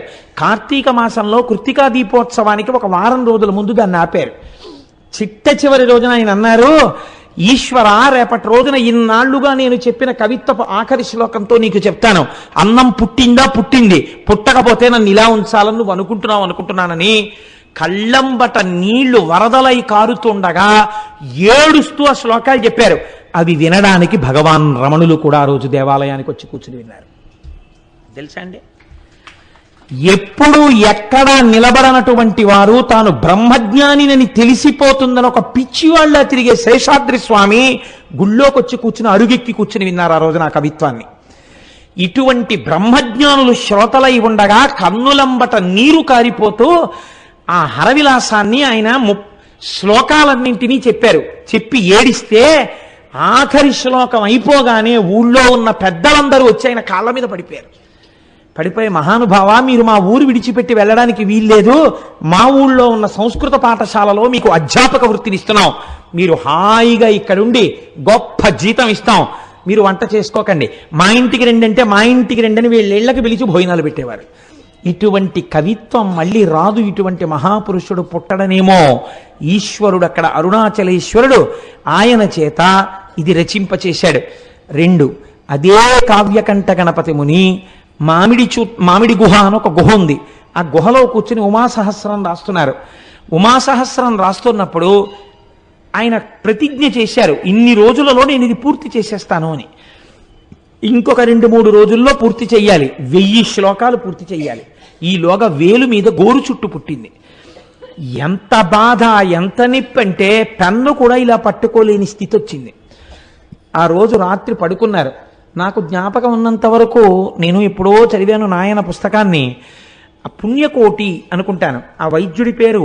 ఆ పుణ్యకోటి అనబడేటటువంటి వైద్యుడి కలలోకి పరమశివుడు వెళ్ళాడు. ఓరి నువ్వు పడుకోవడం కాదు, నీ పేరుకు తగిన వాడవు కా, అదిగో అక్కడ అరుణాచలంలో చూత గుహలో ఒక మహానుభావుడు ఉమాసహస్రం రచిద్దామని కూర్చున్నాడు. వేలు మీద గోరు చుట్టు పుట్టింది, శస్త్రచికిత్స చేసి ఆయనకి స్వస్థత కలిగించని చెప్పాడు. వెతుక్కుంటూ డాక్టర్ గారు ఆపరేషన్ ఎక్విప్మెంట్ అంతా పట్టుకుని కొండెక్కాడు. ఎక్కితే అక్కడ కావ్యకంఠ గణపతి ముని కనపడ్డారు గోరు చుట్టుతో. ఆ గోరు చుట్టు ఆపరేట్ చేశారు. ఇవాళ రాత్రి 12 గంటలకి పూర్తవ్వాలి ఉమాసహస్రం. రాత్రి 9 ఎంతో అయింది. భగవాన్ రమణులు వచ్చి గుహలో ఒక అరుగు మీద పడుకున్నారు. మొదలు పెడితే కవనం వెళ్ళిందండి ఆయనకి 1000 శ్లోకాల ఉమాసహస్రం. ఖచ్చితంగా 12 గంటలు అవడానికి కొద్ది నిమిషాల ముందు ఉమాసహస్రం పూర్తయిపోయింది. ఆశువుగా పూర్తయిపోయిన తర్వాత రమణ మహర్షి లేచారు. లేచి రాసుకున్నావా చెప్పిందంతా అన్నారు. ఆయనే అరుణాచలేశ్వరుడై ఈయన చేత పలికించారు. మీరే పలికించారని గణపతి ముని నిర్ధారించారు. అటువంటి అద్భుతమైన సంఘటనలకు ఆలవాలము అరుణాచలము. మనం ఇవాళ చదువుకుంటున్నటువంటి వాటిల్లో చాలా భాగాలు అరుణాచలేశ్వరుడు, అపీత కుచాంబ వాళ్ళిద్దరి అనుగ్రహంగా వెలగించబడ్డవే. ఆ సుబ్రహ్మణ్యేశ్వర స్వామి వారి యొక్క అనుగ్రహంగా వెలగించబడ్డవే. ఇక్కడే ఒక చిత్రమైనటువంటి విషయాన్ని మీకు విజ్ఞాపన చేస్తాను నేను. వల్లాల గోపురము అని చెప్పి ఒక పెద్ద గోపురం, ఆ లోపలికి వెడుతున్నప్పుడు తూర్పు గోపురాన్ని దాటి వెళుతున్నప్పుడే ఈ కిలి గోపురం అందులోనే ఉంది అని ఈ చిలుక. ఆ రాజు ఈ వల్లాల రాజు గారికి మల్లమాదేవి, సల్లమాదేవి అని 2 భార్యలు. వీళ్ళ పేర్లు మారే. కొన్ని పుస్తకాల్లో ఈవిడ పేరుని ఇంకొక పేర్లు కూడా వాడారు. కానీ పేరుతో నిమిత్తం ఏముంది? మనకి కావలసినది విషయము యథార్థమైనది కావాలి. ఎక్కడ చెప్పిన వృత్తాంతం మాత్రం ఇదే చెప్పారు. ఈయనకి బిడ్డలు లేరు. బిడ్డలు కావాలని పరితపిస్తున్నాడు. అరుణాచలేశ్వరుణ్ణి సేవిస్తున్నాడు. అరుణాచలాన్ని తిరువణ్ణామలైని రాజధానిగా చేసుకుని పరిపాలన చేస్తున్నాడు. అటువంటి సమయంలో ఒకరోజు కైలాసం నుంచి పరమశివుడు తన ప్రమదగణాలన్నింటితో కలిసి వచ్చాడు. అందరూ జంగమ వేషాలు వేసుకున్నారు. జంగమలందరూ తిరువణ్ణామలైలో ఉన్నటువంటి కళావంతుల ప్రతి స్త్రీ ఇంటికి వెళ్ళిపోయారు. పరమశివుడుగా ఉన్న జంగమ వెళ్ళడానికి ఒక్క కళావంతుల ఇల్లు, ఒక్క నృత్య కళాకారుని ఉన్న ఇల్లు లేకుండా చేశాడు. రాజు దగ్గరికి వస్తే రాజు జంగమదేవరిని చూసి సంతోషపడిపోయి కాళ్ళ మీద పడ్డాడు. మహానుభావా నీకేం కావాలన్నాడు. నాకొక్క కళావంతుల స్త్రీ కావాలి, నృత్యం చెయ్యాలన్నాడు. రాజు వెళ్ళి వెతికి తెమ్మన్నాడు. ఎవ్వరూ లేరు. ప్రమదగణాలు ఆ జంగమదేవర్ల వేషంలో అప్పటికే ప్రతి ఇల్లు చేరిపోయారు. అయ్య బాబోయ్, వచ్చినవాడు జంగమదేవర శివస్వరూపుడు, నా మాట ఎలా నిలబడుతుందని బెంగెట్టుకున్నాడు. ఆయన 2వ భార్య సల్లమాదేవి అంది, మీరు బెంగ పెట్టుకోకండి, మీ మాట నిజం చేస్తాను, నేనే వెళ్ళి ఆ జంగమ ముందు నాట్యం చేస్తానంది. రాజు వెళ్ళమన్నాడు. జంగమ నిద్రపోతున్నాడు. ఈవిడ వెళ్ళేటప్పటికి ఆవిడ నేను నీ దగ్గర నాట్యం చెయ్యడానికి వచ్చాను అని తాకి లేపింది. ఇలా ముట్టుకోగానే ఒక పసిపిల్లవాడై ఆ తల్పం మీద ఏడ్చాడు శంకరుడు. ఆ పిల్లవాడిని చేతులతో పట్టుకుని మనకి బిడ్డలు లేనటువంటి బాధని ఈశ్వరుడు తీర్చాడు, మహారాజా ఈ పిల్లవాడిని స్వీకరించండి అని చేతిలో పెట్టింది. చేతిలో ఆ పిల్లవాడిని ఇలా పట్టుకుంది. ఇలా పట్టుకునేటప్పటికి ఆ పిల్లవాడు అంతర్ధానం అయిపోయాడు. అంతర్ధానమై శంకరుడిగా ప్రత్యక్షమై నాకు నా శరీరము పడిపోయిన తరువాత తదనంతరము కర్మ చెయ్యడానికి కొడుకు లేడని బెంగ పెట్టుకుని నన్ను ఉపాసన చేశావు కనుక నీకు ప్రతి సంవత్సరం నీ శరీరము పడిపోయిన తరువాత నీకు తద్దినాన్ని నేనే పెడతాను అని ప్రతిజ్ఞ చేశాడు. మీకు చిత్రం ఏమిటో తెలుసా అండి? మాఘమాసంలోనే ఆయన తిథి వస్తుంది, వల్లాలరాజు గారి తిథి. వచ్చిన రోజు తెల్లవారుజామునే గుడి తలుపులు తెరిచి అర్చకులు వెళ్ళి చెప్తారు, ఇవాళ మీ తండ్రి గారైనటువంటి వల్లాలరాజు గారు శరీరాన్ని విడిచిపెట్టినటువంటి తిథి. ఆయన కుమారుడవైన అరుణాచలేశ్వర నీవివాళ తద్దినం పెట్టాలి అని చెప్తారు. చెప్పి స్వామివారు అమ్మవారు పల్లకి ఎక్కి తద్దినం పెట్టడం కోసమని పల్లికొండ పట్టు అనబడేటటువంటి ఆయన శరీరం అంత్యేష్టి జరిగినటువంటి ప్రదేశానికి పల్లకి వెడుతుంది. వెళ్ళి పీటల మీద అరుణాచలేశ్వరుడు అపీత కుచాంబ కూర్చుని తద్దిన కార్యాన్నంతటినీ వీళ్లే పెడతారు. వీళ్లే పెట్టి స్నానం చేసి మళ్ళీ గుళ్ళోకి ప్రవేశించొచ్చి కూర్చుంటాడు. ఇప్పటికిట 600 సంవత్సరాలైందిట. 600 సంవత్సరాలుగా వల్లాల మహారాజు గారికి తద్దినం అరుణాచలేశ్వరుడే పెడుతున్నాడు. ఎంతటి కారుణ్యమూర్తో చూడండి. ఎక్కడైనా విన్నామా మనం ఇటువంటి సంఘటన? ఇది అరుణాచలం అంటే. అరుణాచలం వెళ్ళి అడగని వాడిది పాపం తప్ప, అరుణాచలం వెళ్ళినటువంటి వాడికి, అరుణాచలం వెళ్ళి ప్రార్థించిన వాడికి ఇక్కడండి చాలా మంది సిద్ధ పురుషులు ఈ కొండల్లో తపస్సు చేస్తూ ఉంటారు. వాళ్ళు ఒక్కొక్కసారి రాత్రి వేళ కొండ దిగుతారు అన్నారు. నేను లోపల అనుకున్నాను, నిజంగా అలా సిద్ధపురుషులు వస్తూ ఉంటారా అనుకున్నాను. ఒక ఆయన అప్పుడే అంత డొంకల్లోంచి వస్తున్నారు. వస్తుంటే ఈయన గభాలను ఆపి వస్తున్నారా అని ఆయనతో ఏదో మాట్లాడారు. నేను తెల్లబోయిన సన్నివేశం మీకు చెప్తున్నాను. గోళ్ళు ఇలా తిరిగిపోయి ఉన్నాయి. అంటే ఎన్నేళ్ల నుంచి జరుగుతోందో ఆ తపస్సు అయింది. ఆయన బహుశా మాకు దర్శనం ఇవ్వడానికే కిందకొచ్చి ఉండి ఉండవచ్చు. మీకు నేను ఒక పరమ సత్యాన్ని ఇవాళ చెప్తున్నాను, మీరు నన్ను నమ్మండి, నేను అబద్ధం చెప్పట్లేదు. ఆయన నన్ను అడిగారు, పక్కకి తీసుకెళ్లి గిరి ప్రదక్షిణం చేస్తుంటే మీకు రమణులు అంటే ఎందుకు ఇంత ఇష్టం అని అడిగారు. అడిగితే ఏదో పుస్తకాల్లో చదువుకున్న 4 మాటలు తప్ప నాకేం తెలుసు కనుక ఆ రమణులు అంతటి వారండి, రమణులు ఇంతటి వారండి, నేను చదువుకున్నవేవో చెప్పా. ఆయన అన్నారు, మీరు చెప్పినట్టు రమణుడు గొప్పవాడు కాడు, రమణుడు దొంగ, రమణుడు స్వార్థపరుడు. లేకపోతే రమణుడి కోసం కొన్ని వేల మంది వచ్చారు అరుణాచలం. ఎవరికి ఇచ్చాడు మోక్షం? వాళ్ళ అమ్మగారికి ఇచ్చాడు. వాళ్ళ అమ్మగారికి మోక్షం ఇవ్వడం గొప్ప, స్వార్థం కాదా అంటే నేనన్నాను, లేదండి ఆయనతో పాటే ఉన్న ఇంకొక ఆయనకు కూడా ఇవ్వబోయారు, ఆయన జీవుడేమో జారిపోయాడు, ఇవ్వలేకపోయారు అన్నాను. అంటే ఆయన అన్నారు, అది కాదు, రమణులు వాళ్ళ తల్లి గారికి మోక్షం ఇవ్వడాన్ని మీరు సమర్థించడానికి మీకు ఏమన్నా ఆధారం ఉందా అన్నారు నా దగ్గర. ఏమిట్రా ఇంత భక్తితో మనం వస్తే ఈయన ఇంత గడ్డు ప్రశ్న వేశాడు, ఈ కోణంలో నేను అసలు ఎప్పుడూ ఆలోచన చేయలేదు, ఏంటి ఇలా అడిగారు చిత్రంగాను అని నేను చాలా ప్రయత్నం చేద్దాం అనుకున్నాను. కానీ నాకే నచ్చలేదు ఎలా సమర్థించాలో. అలా కాసేపు నడిచాం, ఒక 10 నిమిషాలు మౌనంగా. ఆయన అన్నారు, చూశారా మీకు దొరకలేదు కారణం, అమ్మకి ఎందుకు మోక్షం ఇచ్చారో మీకు తెలియలేదే అన్నారు. అంటే ఏవో మీరు చెప్తున్న కోణంలో మాత్రం నాకు తగిన సమాధానం దొరకట్లేదు అన్నాను. అంటూ నేను అన్నాను అలా ఆయనతో వెడుతూ, ఒకానొకప్పుడు 1950లో ఆయన శరీరం విడిచిపెట్టక ముందు ఇలా తిరుగుతున్నప్పుడు ఆయనతో పాటు వెళ్ళిన వాళ్ళు ధన్యులు, వాళ్ళు ఎంత గొప్పగా ఆయనతో పాటు కలిసి వెళ్ళుంటారో, ఆయన కొండ దిగుతున్నప్పుడు చూస్తూ ఉండుంటారో అన్నాను. అలా మీకు చూడాలనుందా అన్నారు ఆయన. ఇది రెండో ప్రశ్న. అంటే నాకు ఈ ప్రశ్నకి కించిత కోపం వచ్చింది. నేను అన్నాను, అలా చూడాలంటే జరుగుతుందా అండి, ఇప్పుడు కనపడతారా రమణులు, ఆ ప్రశ్న ఏమిటి అన్నాను. ఆయన నవ్వారు. అంతే, మా మధ్య అంతే సంభాషణ జరిగింది. మేము వెళ్ళిపోయి మర్నాడు నేను వచ్చేస్తున్నాను రమణాశ్రమం నుంచి, బయలుదేరిపోతున్నాను, చెన్నై వెళ్ళిపోవాలి, బస్సులు ఎక్కే హడావిడిలో ఉన్నాం. ఆయన మళ్ళీ ఠంగులు కనపడ్డారు. కనపడి ఓ చేతి సంచి ఒకటి ఇస్తూ ఉంటారు రమణాశ్రమంలో పుస్తకాలు కొనుక్కున్నప్పుడు. ఆయన ప్రత్యేకం ఓ పుస్తకం ఒక క్యాసెట్టు తెచ్చి, ఇవి నేను మీకు బహూకరిస్తున్నాను కోటేశ్వరారు అని ఇచ్చారు. ఎంత ప్రేమమూర్తో. నేను ఆ తర్వాత వారిని చూడలేదు, రమణాశ్రమానికి వెళ్ళిన ఆయన పేరు అవి ఇచ్చారు కూడా, కానీ మాకు కనపడలేదు. ఆ తర్వాత ఇన్ని మార్లు వెళ్ళాను, నాకు వారు కనపడలేదు. నేను ఇంటికి వచ్చి యథాలాపంగా పెట్లోంచి పుస్తకాలన్నీ కొనుక్కున్నవి తీసి అక్కడ పెట్టేసి వెళ్ళిపోబోతూ ఇలా గాలికి ఎగురుతూ ఉంటే ఒక పేజీ, ఆ పేజీ మీద చెయ్యేసి ఇలా చూశాను, రమణులు తల్లికే మోక్షం ఎందుకు ఇయ్యవలెను అని ఉంది దాని మీద.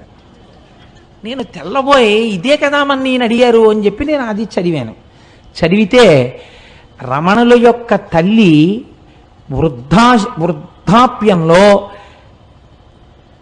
ఆవిడ యొక్క కుమార్తె, అమ్మా నాతో చెన్నై వచ్చేయమ్మా, వీడి దగ్గర ఉంటే ఏం చూస్తాడు, నువ్వు నాతో వచ్చేస్తే ఇంకెంతో కాలం ఉండవు కదా, జాగ్రత్తగా చూస్తావంటే అమ్మగారు అన్నారు, మీతో వస్తే ఏం చేస్తారు, ఓ పరుపు మీద పడుకోబెడతారు, జాగ్రత్తగా చూస్తారు. నా ప్రాణోత్క్రమణం అయితే ఏం చేస్తారు, కొన్ని కోట్ల జన్మల నుంచి ఏం చేశారో అదే చేస్తారు. మీరు నన్ను తీసుకెళ్లి దహిస్తారు. వీడి దగ్గర ఉంటే ఏమవుతుంది, పోయే ప్రాణం ఎలాగో పోతుంది. వీడు జనన మరణములకు అతీతుడు నా కొడుకు, వాడు జ్ఞాని. కాబట్టి వాడు నేను చచ్చిపోయిన తర్వాత నా శరీరాన్ని తన 2 చేతులతో పైకెత్తుతాడు. మీ దగ్గర ఉంటే వాడు ఎత్తాడు, వాడు రాడు తిరువణ్ణామలై వదిలి, వాడు పైకెత్తి వాడు కాల్చడు. ఈ శరీరాన్ని పట్టుకెళ్ళి పక్షులు తింటాయని రక్కసిముళ్ళని ఇంతంత ఉంటాయి అరుణాచలం కొండ మీద, రక్కసిముళ్ళ పొదలలోకి విసిరేస్తాడు. వాడి చేతులతో పట్టి పైకెత్తాడు కాబట్టి నాకు మళ్ళీ ఇంకొకసారి పడిపోవలసిన అవసరం లేని స్థితిని కలుగుతుంది, కాబట్టి వీడి దగ్గర పోతానన్నారు. ఈ మాట తల్లి అన్నందుకు కొన్ని కోట్ల జన్మలు అనుభవించవలసిన పాపపుణ్యములను ఆఖరి రోజున తీసేసి మోక్షం ఇచ్చేశారు. ఇందుకు ఇచ్చారు మోక్షం తప్ప స్వార్థంతో ఇయ్యలేదు అని రాసుంది. అమ్మ బాబోయ్, ఆనాడు అడిగిన ప్రశ్నకి ఆయన ఇచ్చిన పుస్తకంలో ఎగిరిన పేజీలో జవాబుంది. అని నేను తెల్లబోయాను నిజంగా. క్యాసెట్ పెట్టాను. ఆ క్యాసెట్ ఏమిటో తెలుసా అండి? రమణులు కొండ మించి దిగుతున్నట్టు, ఎక్కడో ఒక అరుగు మీద కూర్చుంటున్నట్టు, అందరితో మాట్లాడుతున్నట్టు, బాగా వృద్ధులైపోయిన తర్వాత ఇలా చేతులు వేసి వెడుతున్నట్టు, ఆఖరణ వారి శరీరం విడిచిపెట్టేసినప్పుడు అందరూ ఒక్కసారి లేచి నిలబడినట్టు ఉన్న క్యాసెట్. చిత్రం ఏంటంటే, నా స్నేహితుడు ఒకడు ఉన్నాడు, అతను ఎప్పుడు వెడతాడు అరుణాచలం. అతని దగ్గర కూడా లేని ఆ క్యాసెట్ ఆ రోజుల్లో నాకు ఎలా వచ్చిందో నాకే తెలియదు.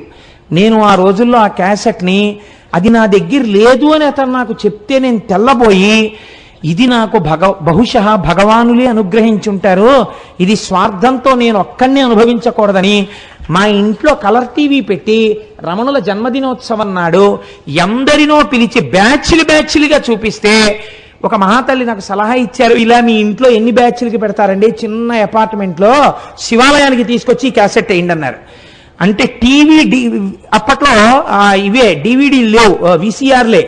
వీసీఆర్ పట్టుకుని వెళ్ళి వెంకటనగర్ శివాలయంలో ఆ క్యాసెట్ని నేను ప్లే చేసి కొన్ని వందల మంది చూసి సంతోషించారు.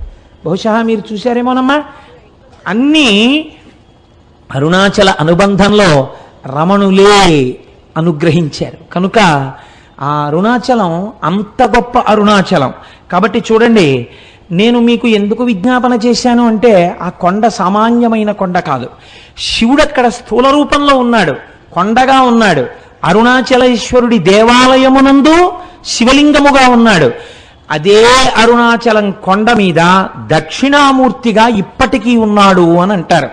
ఎందుచేతనంటే, రమణ మహర్షి యొక్క శిష్యులు కొంతమంది అరుణాచలం కొండ శిఖరాల మీద కూర్చుని ఉండగా వారికి పాదుకలతో నడిచి వెళ్ళిపోతున్నటువంటి చప్పుళ్ళు వినపడ్డాయి. నేను సరిగ్గా చెప్పి ఉంటే పేరు, నాకు ఆ పేర్లు సరిగ్గా జ్ఞాపకం ఉండవు.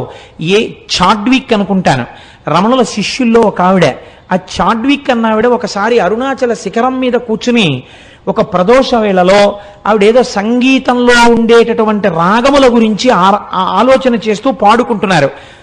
అపురూపమైనటువంటి రాగాలు కొన్ని ఆ అరుణాచలం కొండల్లోంచి వినపడ్డాయి. ప్రదోష వేళలో పరమశివుడు దక్షిణామూర్తిగా కూర్చుని ఉంటే ఇప్పటికీ అనేక మంది దేవకాంతల ఆయన ముందు నాట్యం చేస్తూ గంధర్వగానం చేస్తారని ఆవిడ దాన్ని రికార్డ్ చేశారు. రికార్డింగ్ అవుతుందేమో చూద్దామని రికార్డ్ చేసి రమణుల దగ్గరికి తీసుకొచ్చి ఆన్ చేస్తే ఆ సంగీతం రికార్డ్ అయి వినపడింది. అరుణాచలం అంత పరమపావనమైన క్షేత్రం. ఇప్పటికీ దక్షిణామూర్తిగా పరమశివుడు దాని యందు కూర్చుని ఉన్నాడు అని పెద్దలు విశ్వసిస్తారు. అటువంటి అరుణాచలంలో ఒక మహానుభావుడు, కాళ్ళు ఉండేవి కావాయనికి, ఆయన అరుణగిరికి ప్రదక్షిణం చేద్దామని కేవలం పిరుదుల మీద డేకుతూ వెడుతున్నాడు. వెడుతుంటే చచ్చు పడిపోయినటువంటి కాళ్ళు తిరిగి సత్తువని పొంది ఆయనకి కాళ్ళు వచ్చాయి.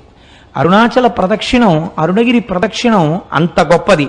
అలాగే ఒకానొకప్పుడు ఒక సంపన్నురాలు తిరువణ్ణామలై రైల్వే స్టేషన్లో దిగి ఒక పెళ్లికి వెళ్ళడం కోసమని తిరువణ్ణామలై వచ్చి ఒక జట్కా మాట్లాడుకుని వెడుతుంటే ఆ జట్కా వాడు ఆ కొండలలోకి అరణ్యంలోకి తీసుకుపోతున్నాడు. ఆవిడ, ఇదేమిటి ఇలా తీసుకెడుతున్నావు అంటే, నోరు విప్పితే చంపేస్తానన్నాడు. భగవానుడు ఇక్కడే కొండ రూపంలో ఉన్నాడు, నన్ను రక్షిస్తాడని ఆవిడ జట్కాలో కూర్చుని అరుణాచల శివ, అరుణాచల శివ, అరుణాచల శివ అని 3 మాటలు అన్నారు. అనేసరికి పెద్ద పెద్ద టార్చ్ లైట్లు వేసుకుని ఒక పోలీస్ టీం ఒకటక్కడికి వచ్చింది. వచ్చి వెంటనే ఈ దొంగని పట్టుకుని దేహశుద్ధి చేసి ఆవిడ్ని కారు ఎక్కించుకుని పెళ్లి జరగవలసిన కళ్యాణ మంటపం దగ్గరికి తీసుకెళ్లి ఆవిడ్ని విడిచిపెట్టారు. ఆవిడ మహాసంపన్నురాలు, చదువుకున్నది. నన్ను ఇంత రక్షించారు కనుక మీ నెంబర్స్ ఇవ్వండి, మీ బ్యాడ్జ్ నెంబర్స్, రేపు మీ పోలీస్ స్టేషన్లో నేను కొంత అమౌంట్ ఇచ్చి మీకు క్యాష్ అవార్డు ఇమ్మని వచ్చి నేను మీకు బహూకరిస్తానని చెప్పి ఆవిడ నెంబర్స్ తీసుకున్నారు. తీసుకున్న రాత్రి పెళ్లికి అటెండ్ అయ్యి మర్నాడు తన బంధువులతో కలిసి పోలీస్ స్టేషన్కి వెళ్ళి, నిన్న రాత్రి నన్ను కొంతమంది పోలీసులు రక్షించారు, వాళ్ళ నెంబర్లు ఇవి, వాళ్ళకి క్యాష్ అవార్డు ఇవ్వండి అని చెప్పి ఆవిడ ఇస్తే, తమిళనాడు పోలీసు సర్వీస్లో ఈ నెంబర్లు ఉన్న పోలీసులు లేరమ్మా, ఈ నెంబర్లు లేవని చెప్పారు. పరమశివుడే ఆ రూపంతో వచ్చి ఆవిడ్ని రక్షించాడు ఆ రోజున. అలాగే ఎంతమందికో మహానుభావుడు ఒకానొక సమయంలో ఒక ఆంగ్లేయుడు, ఆయన బూటు లేకపోతే అడుగు తీసి అడుగు వెయ్యలేడు. అటువంటి వాడు బూట్లతో ప్రదక్షిణం చేద్దామని వెడుతుంటే బూటు చిరిగిపోయింది. కటిక చీకటి, బూటు కుట్టేవాడు లేడు. కుట్టేవాడు లేక నేను ఎలా రక్షింపబడతానని భగవాన్ రమణులు చెప్తుంటారు. అరుణాచలేశ్వరుడే కాపాడుతుంటాడని అరుణాచల శివ అరుణాచల శివ అరుణాచల శివ అంటూ నించున్నారు. ఎక్కడి నుంచి వచ్చాడో అంతలో చెప్పులు కుట్టేవాడు వచ్చి, అయ్యా మీ బూటు కుట్టనా అండి అని కుట్టేసి ఆయన అలా ఉండిపోయాడు. అంతే, ఆ అరణ్యంలోంచి అరుణాచలంలోకి వెళ్ళిపోయాడు. ఆయన బూట్లు కుట్టి వెళ్ళాడు, ఆ బూట్లతో ఆయన గిరి ప్రదక్షిణం చేశాడు. ఇలా ఎంతమందో ఎన్ని రకాలుగానో ఆ అరుణాచల గిరి ప్రదక్షిణంలో అనుభూతులను పొందారు. నేనైతే మీకు ఒకటి మనవి చేస్తాను. ఇప్పటికీ అరుణాచలంలో మనకు ఒక ఆశ్చర్యమైన సంఘటన కనపడుతుంది. మీకు ఏ దేవాలయంలో ఎవ్వరూ కూడా 5 పైసలు వెయ్యండి అని అడగారు. నాకు ఇప్పటికీ చాలా ఆశ్చర్యంగా ఉంటుంది. 150 మంది వెళ్ళామనుకోండి, సాధారణంగా వాళ్ళు ఏమనుకుంటారు, 150 మంది వచ్చారు మీ గోత్రనామాలు చెప్పండి అనాలి. వాళ్ళు అనరు. వాళ్ళు మీరు పళ్ళెల్లో ఏం వేస్తారని అడగరు. వాళ్ళందరికీ చేతిలో చిటికిడి చిటికిడి చిటికిడి చిటికిడి విభూతి పెట్టేస్తారు. నమస్కారం పెట్టుకుని వెళ్ళిపోతుంటే ఇదేంటి వీళ్ళు అసాధ్యం కూడా ఇంతమంది వచ్చారో రూపాయి లేదని వాళ్ళు అనరు. అర్ధరాత్రి 1 గంటకి 2 గంటలకి ఒకే ఒక విదేశీ వనిత వర్షం పడుతుంటే అరుణాచలానికి గిరి ప్రదక్షిణం చేస్తూ వెళ్ళిపోతూ ఉంటుంది. ఎవరండి? హిందూ మతస్థులు కారు, విదేశాల నుంచి వచ్చినటువంటి ఎందరో వనితలు, నిండు యవ్వనంలో ఉన్న వాళ్ళు వర్షధారలలో తడిసిపోయిన బట్టలతో ఒక్కరే గిరి ప్రదక్షిణం చేస్తుంటారు. వాళ్ళని చెనకిన వారు కానీ, వాళ్ళ వెనక పడ్డవారు కానీ, వాళ్ళతో పరిహాసమాడిన వాళ్ళు కానీ మీకు గిరి ప్రదక్షిణంలో కనపడరు. నేను ఒకసారి చూసి తెల్లబోయాను. మీకు ఒక విచిత్రమైన విషయం చెప్పనండి. ఆ పిల్లవాడి తల్లిదండ్రులు కానీ వాళ్ళెవరూ నాకు ఇప్పుడు జ్ఞాపకంలో లేరు. నాకు ఒక 2 సంవత్సరాల క్రితం ఆ కుటుంబం వాళ్ళు నా దగ్గరికి తరచూ వస్తుండేవారు. నేను ఉపన్యాసాలు కాకినాడలో చెప్తుంటుంటే ఇంజనీరింగ్ చదువుకుంటున్న పిల్లవాడు అతను, అప్పుడు 2nd ఇయర్ చదువుతుండేవాడు. నేను తరచూ చంద్రశేఖర పరమాచార్య స్వామి వారి గురించి చెప్తుంటే అతను నా దగ్గరికి వచ్చి అడిగాడు, నేను మీ ఉపన్యాసాలు విని కించిత్ ప్రేరణ పొందానండి, నేను మీకు చంద్రశేఖర పరమాచార్య స్వామి వారిని గీసి ఇవ్వాలనుకుంటున్నాను, ఎటువంటి చంద్రశేఖరులు మీకు కావాలని అడిగాడు. నేను ఆ పిల్లవాడు అడిగినటువంటి ప్రశ్నా విధానానికి ఆశ్చర్యపోయాను. అంటే నేను ఎలాంటి చంద్రశేఖర పరమాచార్య స్వామిని వారిని కోరితే అలాంటి పరమాచార్యుల వారిని గీయగలవా అన్నాను. గీస్తాను అన్నాడు. నేను తెల్లబోయాను. పరమాచార్యుల వారి ఆచమనం చేసే విధానం చాలా ఆశ్చర్యంగా ఉంటుంది. 2 మోకాళ్ళు ఇలా పెట్టి 2 మోచేతులు మోకాళ్ళ మధ్యలో పెట్టి కమండలం కింద పెట్టి ఆచమనం చేస్తారు. ఏది అలాంటి బొమ్మ గీయన్నాను. మీరు నమ్ముతారా? అతను ఒక వైట్ కార్డుబోర్డు మీద పెన్సిల్తో చక్ చక్ చక్ చక్ చక్ చక్ గీసాడు. అది గీసేసి నాకు బహూకరించాడు, పేరు రాసి. నేను తెల్లబోయి అది ఫోటో కట్టించుకుని ఇంట్లో పెట్టుకుంటే ఇప్పుడు సుబ్రహ్మణ్యోత్సవాలకి రాబోతున్నటువంటి స్వరూపానందేంద్ర సరస్వతీ స్వామి వారు భిక్షకి మా ఇంటికి వచ్చారు. ఆయన వస్తూనే తిన్నగా ఫోటో దగ్గరికి వెళ్ళిది ఎక్కడిది నీకని అడిగారు. అడిగితే నాకు ఒక ఇంజనీరింగ్ స్టూడెంట్ గీశాడండి అన్నాను. నువ్వు ఏమనుకోకపోతే ఇది నాకు ఇచ్చేయగలవా అని అడిగారు. తప్పకుండా తీసుకోండి స్వామి అన్నాను. ఆయన వెంటనే తీసుకుని కళ్ళకద్దుకుని తన పరివారానికి ఇచ్చి ఇది మన పీఠానికి చేర్చండి అని ఇచ్చారు. ఆ పిల్లవాడు అరుణాచలం వెళ్ళి నాకు ఫోన్ చేశాడు, నేను అరుణాచలం వచ్చానండి గిరి ప్రదక్షిణం చేయడానికి కోటేశ్వరారు, ప్రారంభం చేస్తున్నానండి అని. ఆ తర్వాత ఒక 4 రోజులు పోయిన తర్వాత నా దగ్గరికి ప్రసాదం పట్టుకుని వచ్చాడు. అతను ఎప్పుడు వెళ్ళాడు గిరి ప్రదక్షిణానికి? మంచి రోహిణీ కార్తెలో వెళ్ళాడు. వెళ్ళి తెలియక చిన్నపిల్లవాడు కదా, విని విని విని విని ఉన్నాడు. ఆ భక్తి పెంచేసుకున్నాడు. ఉదయం 8 గంటలకు బయలుదేరాడు. ఆది అన్నామలై దేవాలయం దగ్గరికి వెళ్ళేటప్పటికి 11 అయింది. అరికాళ్ళన్నీ బొబ్బలెక్కిపోయాయి. ఇంకా కాలు ఇలా పడలేదు. అయ్యయ్యో, నేను ఇంత పూనికతో వచ్చాను, నేను ప్రదక్షిణం చెయ్యలేనా అని ఒక చెట్టు కింద కూర్చుని ఏడ్చేట. ఆ ఏడవడమే క్షణం ఆకాశం అంతా మేఘాలు పట్టి వర్షం ధారల కింద పడిపోయి చల్లబడిపోతే అతను గిరి ప్రదక్షిణం చేసి నాకు అరుణాచలం నుంచే ఫోన్ చేశాడు, నేను ఇటువంటి అనుభూతిని పొందాను కోటేశ్వరారు, ప్రసాదం పట్టుకుని మీ ఇంటికి వస్తున్నానని నాకు పట్టుకొచ్చి ప్రసాదం ఇచ్చాడు. తరచు నా దగ్గరికి వస్తుండేవాడు ఆ కుర్రవాడు. తర్వాత ఉద్యోగం వచ్చినప్పుడో ఎప్పుడో కూడా నా దగ్గరికి వచ్చాడు. నా దగ్గరికి నేను కొంచెం వచ్చేవాళ్ళని ఎందుకు అనాలి, నాకే జ్ఞాపక శక్తి తక్కువ, గుర్తుండదు. ఇప్పుడు పాపం ఎక్కడికి వెళ్తున్నానని చెప్పాడో, ఎక్కడ ఉద్యోగానికి వెళ్ళాడో. కానీ ఆ పిల్లవాడు ఈ పరమ పవిత్రమైన ఉపన్యాసంలో స్మరింపబడడం చేత అతని జీవితం ఈశ్వరుడి చేత చక్కగా రక్షింపబడుతుంది. కాబట్టి నాకే ఎన్ని అనుభూతులు ఉన్నాయో అరుణాచల క్షేత్రంతో, తెలిసి తెలియని నేను 4 మాటలు చెప్తే నమ్మి వెళ్ళిన వాళ్ళు భక్తి వలన ఎన్ని అనుభవించారో అరుణాచల క్షేత్రంలో. కాబట్టి ఆ అరుణాచలం కొండయందు నమ్మకం పెట్టుకొని ఆ అరుణాచలం వెళ్ళి మీరు ఆ కొండల కింద చూస్తుంటే ఎన్ని తీర్థాలు కనపడతాయో, ఎన్ని చెరువులు కనపడతాయో. చిత్రం ఏమిటో తెలుసా అండి, అరుణాచలానికి ఏకకాలమునందు ప్రదక్షిణం చేస్తారు. ఒకటి మనుష్యులు చేసేటప్పుడు ఎడం పక్క నుంచి తిరుగుతారు, దేవతలు కుడి పక్క నుంచి వస్తారు. అందుకే వాళ్ళకి అడ్డెళ్ళకూడదని చెప్పి అటు వెళ్ళొద్దంటారు కుడి పక్కకి. అరుణాచలగిరి ప్రదక్షిణం చేసేటప్పుడు ఒక మర్యాద ఉంది శాస్త్రంలో.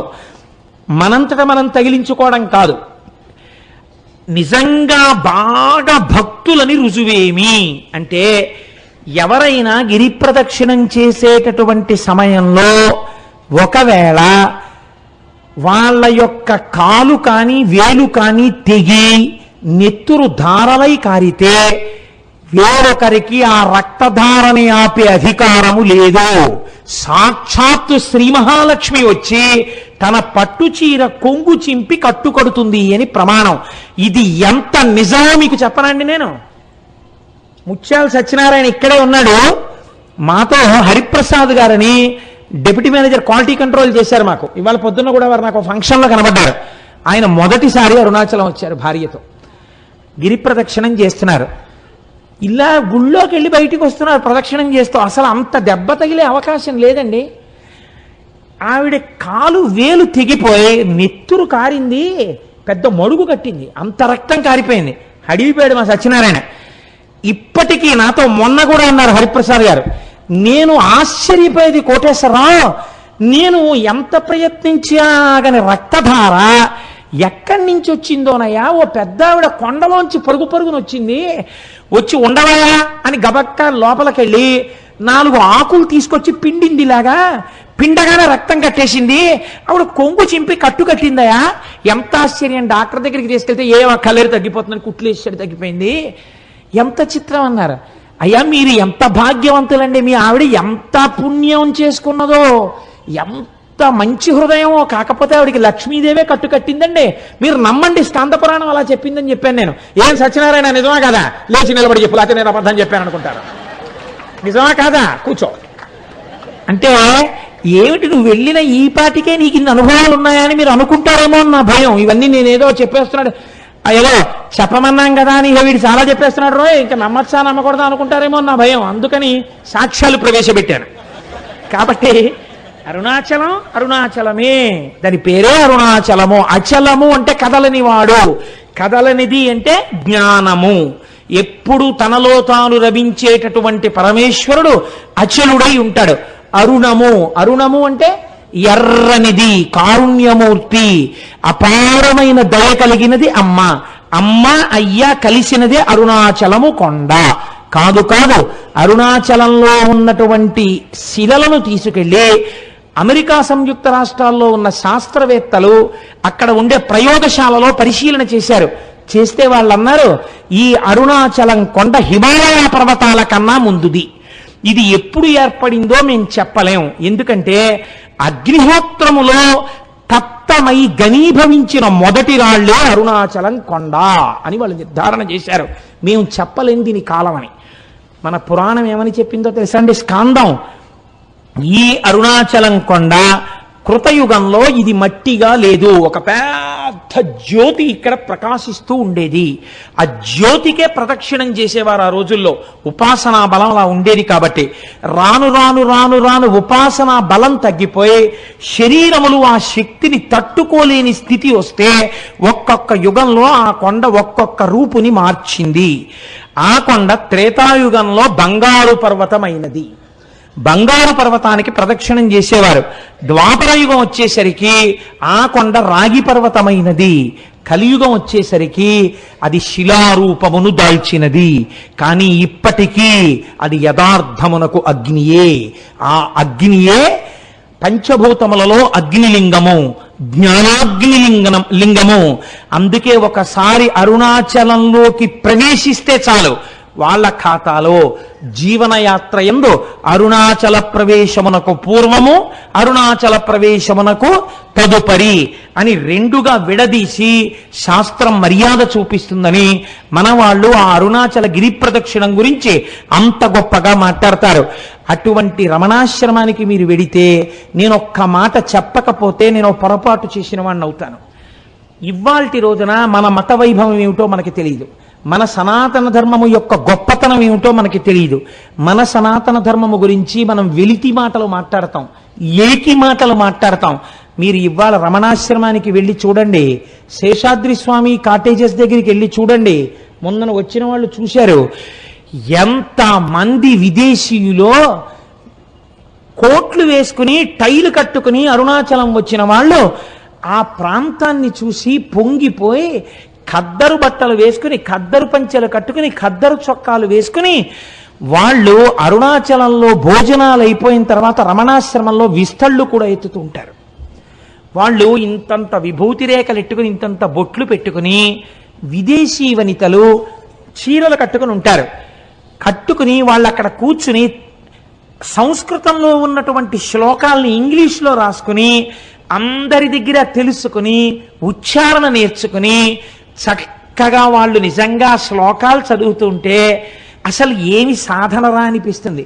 మీకు నేను ఒక సంఘటన చెప్తాను. నేను ఒకసారి అరుణాచలం వెళ్ళినప్పుడు బాగా తెల్లవారుజామున కొండల మీదకి వెడితే బాగా తపస్సులో కొన్ని సంవత్సరాల నుంచి ఉన్నటువంటి వాళ్ళ గుహల దగ్గర పాలు పిట్టొచ్చే వాళ్ళు కనపడతారు అని చెప్పారు. అప్పట్లో నేను మా పినమామ గారితో ఎక్కువ వెడుతుండేవాడిని. ఆయన్ని తీసుకుని కొండ మీదకి వెళ్ళాను. అయితే ఇంకా చీకటి విడవలేదు. అప్పటికే ఒక ఫారినరు, ఒక ఫారిన్ లేడీ, దేవర్ యంగ్ కపుల్, వాళ్ళిద్దరూ దిగొస్తున్నారు. దిగొస్తుంటే మా పినమామ గారికి గబగబా వెళ్ళి, కొంచెం దూకుడు మనస్తత్వం ఉన్నవారు, సంతోషం ఎక్కువ ఉన్నవారు, ఆ వాళ్ళ దగ్గరికి వెళ్ళి ఆ వాళ్ళని సంతోషంగా మీరు ఎక్కడికి వెళ్ళి వస్తున్నారు అని అడిగారు. అడిగితే ఆవిడంది, ఇక్కడ నేను బాగా దూరంగా కనపడేటటువంటి ఆ గుహలో ఒక యోగి తపస్సు చేస్తున్నాడు, కేవలముగా అస్థిపంజరం ఎలా ఉంటుందో అంత శుష్కించిపోయాడు. కన్నంలోంచి మాత్రమే చూడమని పాలాయన చెప్పాడు నాకు. నేను కన్నంలోంచి చూశాను, కానీ నాకు ఆయన శరీరంలోంచి కొన్ని వేల వోల్ట్ల బల్బు వెలుగుతున్నట్లు కాంతితో నాకు దర్శనమైంది. ఇతను అక్కడ పాల కుండ ఒకటి పెట్టి వస్తుంటాడు ఒక పిడతతోటి. మరునాడు వెళ్ళేటప్పటికి తాగి ఖాళీ పిడత ఉంటుంది, తాగకపోతే ఇంకొక పాల పిడత పెట్టి వచ్చేస్తుంటాడు. అటువంటి తపశ్శక్తితో ఉన్న మహాపురుషుణ్ణి చూశాను అంది ఆవిడ. అంటే మా పినమామ గారు ఆవిడికి వెరీ గ్లాడ్ మా దేశం వచ్చి మీరు ఇటువంటి చూశారు అని ఇలా షేక్ హ్యాండ్ ఇచ్చారు. అంటే ఆవిడ షేక్ హ్యాండ్ ఇవ్వకుండా ఇలా నమస్కారం చేసింది. You are really great that you have born in a country like India. You are saying that you are staying in Kakinada. By undertaking one night's journey, you are capable of coming to Tiruvannamalai and see such holy men. But we are cursed. We are staying in a remote place like America, where we cannot see such holy men. I prostrate before you. I don't want to shake my hand with you. You people belonging to Sanatana Dharma, you people belonging to Hindu religion are really great by virtue of your birth itself. We prostrate before you. అన్న దంపతులు ఇద్దరు సాష్టాంగ నమస్కారం చేశారు. కేవలం సనాతన ధర్మంలో మనం పుట్టినందుకు, పుట్టలేకపోయామని ఏడ్చి వాళ్ళు సాష్టాంగ నమస్కారం చేశారు. ఇటువంటి అమృత భాండం, ఇటువంటి ఐశ్వర్యవంతమైన ఇంట పుట్టి అడుక్కు తిన్నవాడు ఎంతటి అయోగ్యుడో, ఇటువంటి సనాతన ధర్మంలో పుట్టి దీని మీద విలితి ప్రసంగాలు చేసేవాళ్ళు అంతటి అవివేకులు. అంతటి గొప్ప అరుణాచలం. ఒక్కసారి ఆ నామాన్ని స్మరిస్తే చాలు, ఒకసారి గిరి ప్రదక్షిణం చేస్తే చాలు, ఒక్కసారి ఆ రమణుల ఆశ్రమంలోకి వెడితే చాలు, అరుణాచలేశ్వర దర్శనం చేస్తే చాలు. నిజానికి ఈ అరుణాచలం గురించి నాకు ఒక 10 రోజులు ప్రసంగం చెయ్యాలనుంది. కానీ శివమహాపురాణం టాపిక్ అయినప్పుడు అంత నేను వెళ్ళకూడదని ఇవాళ త్రయోదశి తిథి నాడి ప్రదోష వేళ అరుణాచలం గురించి మాట్లాడాలి అని ఇవాళ అరుణాచలం గురించి మాట్లాడాను. రేపటి రోజున భగవాన్ రమణుల గురించి మాట్లాడతాను. ఇవాళ మనం ఇంత చక్కటి విషయాన్ని విని ఉన్నాం కాబట్టి మన అందరికీ ఆ ఈశ్వరానుగ్రహము కలుగుట కొరకై నేనంటాను, మీరనండి. ఒక్క 3 మార్లు ఆ నామం చెప్పి మనం బయలుదేరదాం. అరుణాచల శివ అరుణాచల శివ అరుణాచల శివ అరుణ శివ